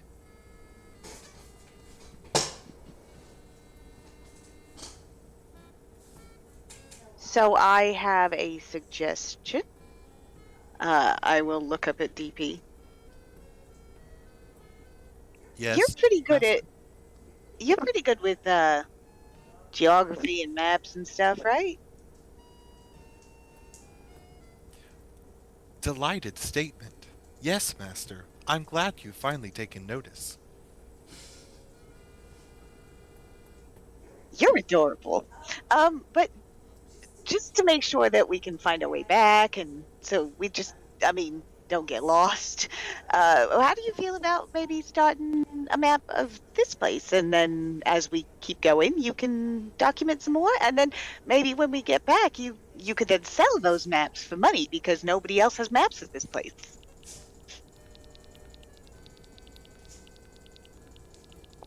Always the entrepreneur. Oh my. I'll again hit their right eye starts flickering like a projector, and from it is a projection of the beach in detailed in tons of detail, and you even see they've recorded the boats and both of the destroyed golems.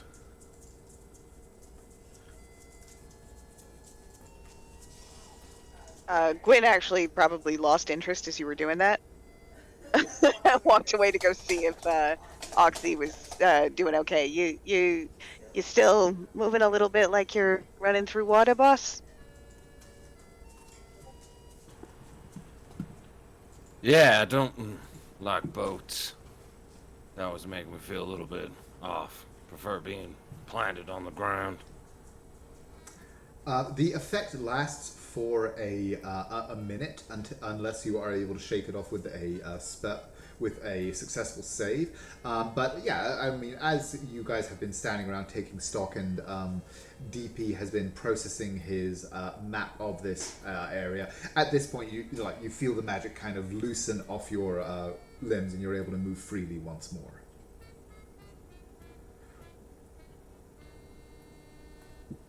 Ah, much better. Felt like I was on those damn... again.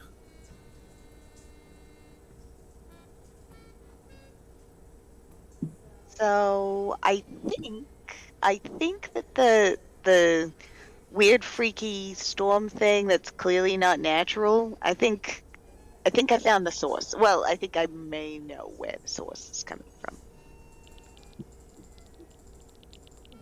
Eleanor You- looks at you and cocks an eyebrow. And I will explain the general direction where I saw the sort of wisps coming from before they connected to the maelstrom.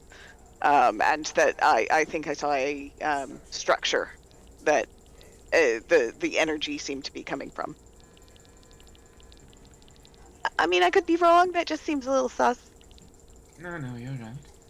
I mean, who would have guessed abandoned island nobody visits is, I don't know, haunted or magical? There's probably some good loots in there. Oh yeah, while we're talking about loot, we are definitely gonna open at least one of those crates, right? And Oh, I don't think definitely. I want to return a ship. Neither. Okay, yeah, okay. It's all nice when we're all working on the same page. DP, were you doing something? I forgot. Eleanor looks at Oxy and goes, "Are you going to steal that lady's ship?" She's headed salvage. So, might as well make off with the salvaged and useless ship. Right. She also said she would give us 10,000 gold for it. You think we're gonna get more than 10,000 gold for it? Do you want a ship, and maybe take this thing around the world, or do you want 10,000 gold? You're such mean, a will I good get- little Pops. She Will I get a claps fancy her hat? I'm sorry, I keep cutting you off. It's okay. That's the problem with BTT, and I was cutting you off just as much. Don't worry about it. I just But, want yeah. you all to have an investment and some money in case something, You're gonna live longer than me. Especially Oh, you, you're gonna Eleanor. live. You're gonna live forever. Eleanor, you see there's a moment of, contemplation. She looks up to you like a father, but she's just like, I'm older than he is. Also, out of character question, can any of you sail? No. Good to know. But hey, I guess we're gonna learn. That's How hard could it tomorrow's be? problem. I learn on the job. All right, that's kind of how I do it. Yeah, that's a future me issue. Sucks to be that guy. Will I get a nice hat? Maybe there's. We'll get you the five. best hats. Yeah, Eleanor is gonna pat you on the shoulder, get real close to your face, and she says, "I'm gonna get you the nicest one gold can afford." You know what I want from you, Eleanor? I never want to see your butt again. Can't promise that. At this point, the projection from DP ends, and their vision is restored, and sees that no one was looking at their projection. Disappointed sigh. Come on, DP. We're getting a boat. Come on, kids, let's go tomb raiding. Before we leave, DP just wants to look over the golem, and I want to see if there are, in my data banks, if there are any civilization, like cross-referencing the area of the world we're in and knowledge of civilizations, are there any civilizations that have been recorded that have used this type of magic or constructs? Give me an investigation and history check. Can I also do an investigation just looking to see if they have crap on them? Yes. Oh!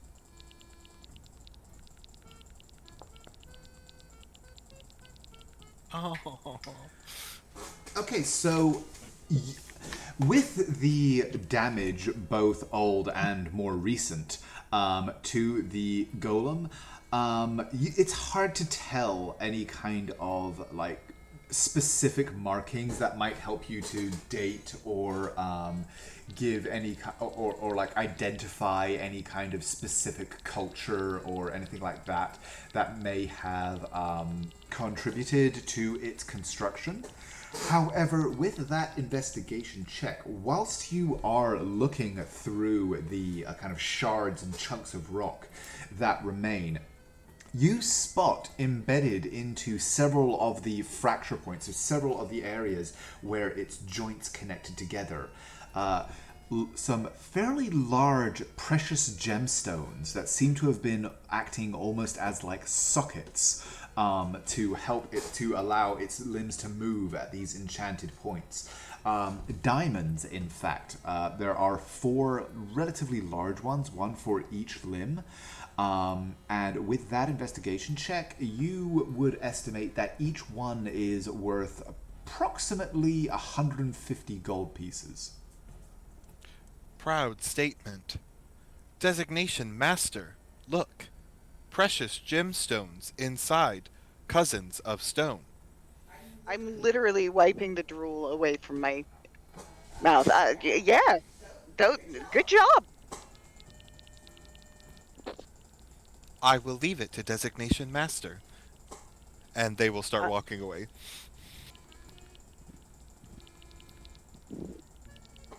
Oh wait, DB, wait. Could you do me a favor? Could you take the head? I would really like to keep this. I think it would look really good in my bedroom.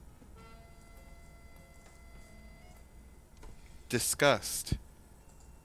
I will do whatever Master asks. Thanks, man.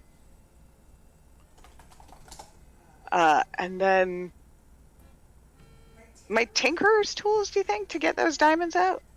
1 second.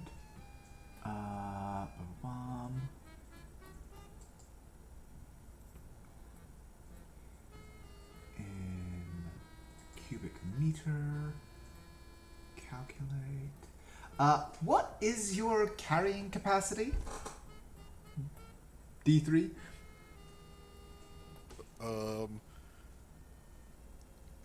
1 second. Where would I find that? It's basically it's your strength score times 15. Is your carrying capacity in pounds? My strength score is 20. So 20 times 15 is 300? 300, yes. 300? So minus the equipment and everything that you are already wearing, you can probably carry another 200 pounds or so. The head of this golem is enormous. And as far as you can tell when you try and lift it, it is solid granite. If you were to create like a stone sling, you could probably like drag this thing with relative ease. Picking up and hauling it around as a trophy, though, is probably not on the cards, even for you. You would estimate it probably weighs in the region of at least 300 to 400 pounds itself. D3 still goes to pick it up, like Designation Master asked, and as they start to lift back up, all of a sudden you hear like loud whirring from their body, like a car that isn't turning over, and like you are probably able, with your strength, you're probably able to like lift it, but you are encumbered. Oh yeah, but like their body is making a sound it probably should not make to to lift it, but they will do it because they've been asked by Designation Master. Oh, put it down, put it down, put it down. I can't stand listening to that. And then she'll get a kind of look on her face and she'll go, I'm disappointed. I mean, I was gonna shut you down and everything, but I guess I have to wait until you make yourself more useful.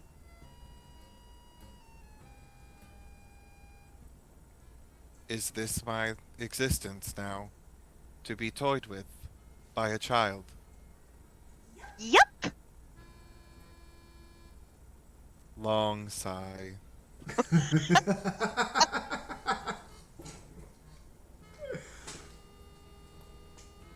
So Tinkerer's tools, by the way. What are you doing with your Tinkerer's tools? I'm trying to figure out the best way to get the diamonds out of the joints. Oh, yes. Okay, yes. Go ahead and roll a Tinkerer's tools check. I also have Tinker's tools, so I'll give the help action. Okay, so roll with for advantage. advantage. Yeah, no problem whatsoever. You are very easily able to use essentially just like a set of forceps and some small levers to free each of these stones. And yes, before long, you have a small collection of 4 diamonds glittering in your palm. I have them secreted around my body, and then I'm gonna dash over here and do the same. Secreted? Secreted. Okay, roll me an investigation check with advantage because you kind of know what you're looking for, but it is still a giant pile of rubble that's been scattered over several square meters of jungle floor. Is it an investigation? Yeah, with advantage. Yes, you are also able to find 4 similarly sized stones scattered among the rubble of this golem as well. Go ahead and give me again a Tinkerer's check with advantage.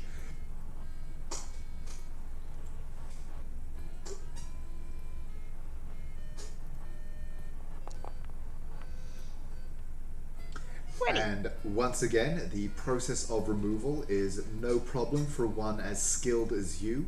A few deft applications of leverage and pop, pop, pop, pop.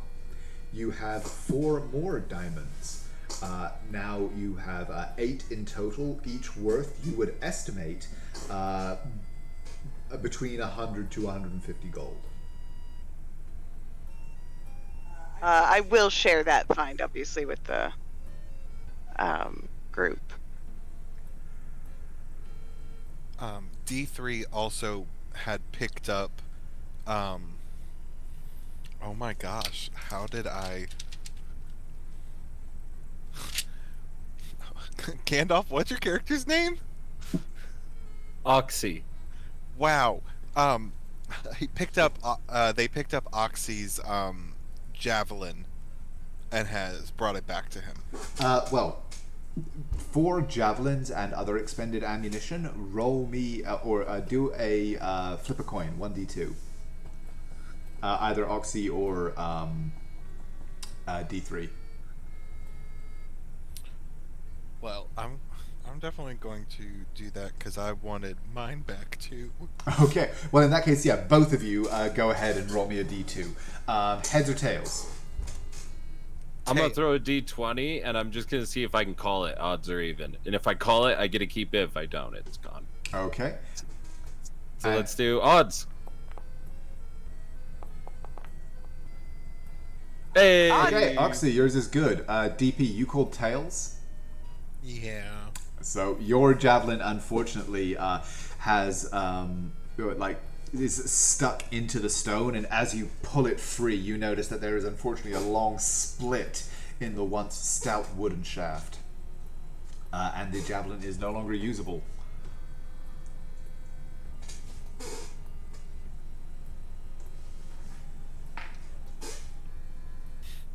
They just hang their head. How much did that big stone skull weigh? It's, you would estimate, probably at least 300 to 400 pounds. You see as I walk over and easily lift it above my head. Oh shit, yeah, you're a Goliath. And I'm a bear Goliath. So I have an 1,800 pound carrying capacity. Good God! Because it doubles, yeah. You just hear D3 go, long sigh. I would walk out into the jungle, but on the back of their right hand, a little panel flips open, and the orb of direction is there. But alas, it seems I cannot get lost. You know, you could just. You know what? You're right. You can't. You gotta stay here with me forever, because you love me. Sobs internally. Ah, shall we go get ourselves a ship? Yeah, let's go tomb raiding. As I just yeet the skull into the water. Oh, now I'm sad. Now maybe designation master knows my pain. Oh no, not at all. I'll be happy again in a second.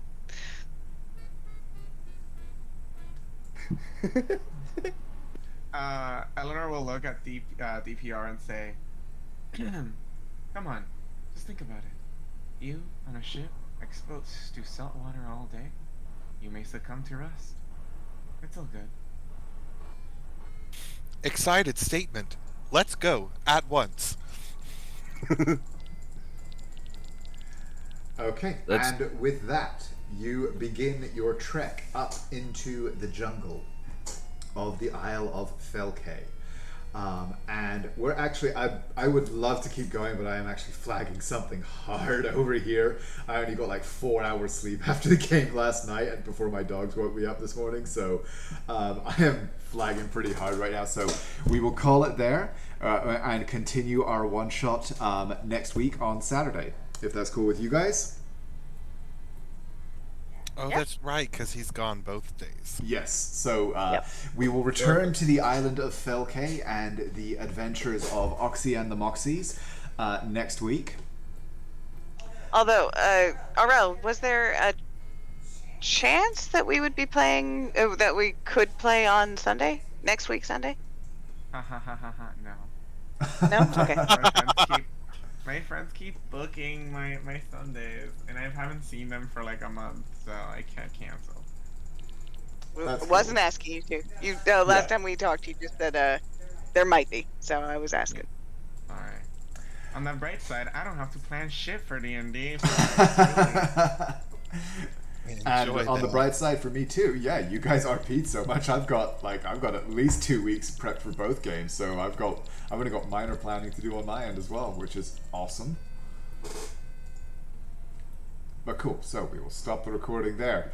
Thank you very much, you guys, for your participation. As I said, we will return to both the Land of Sundered Crowns and the Isle of Felcay next week.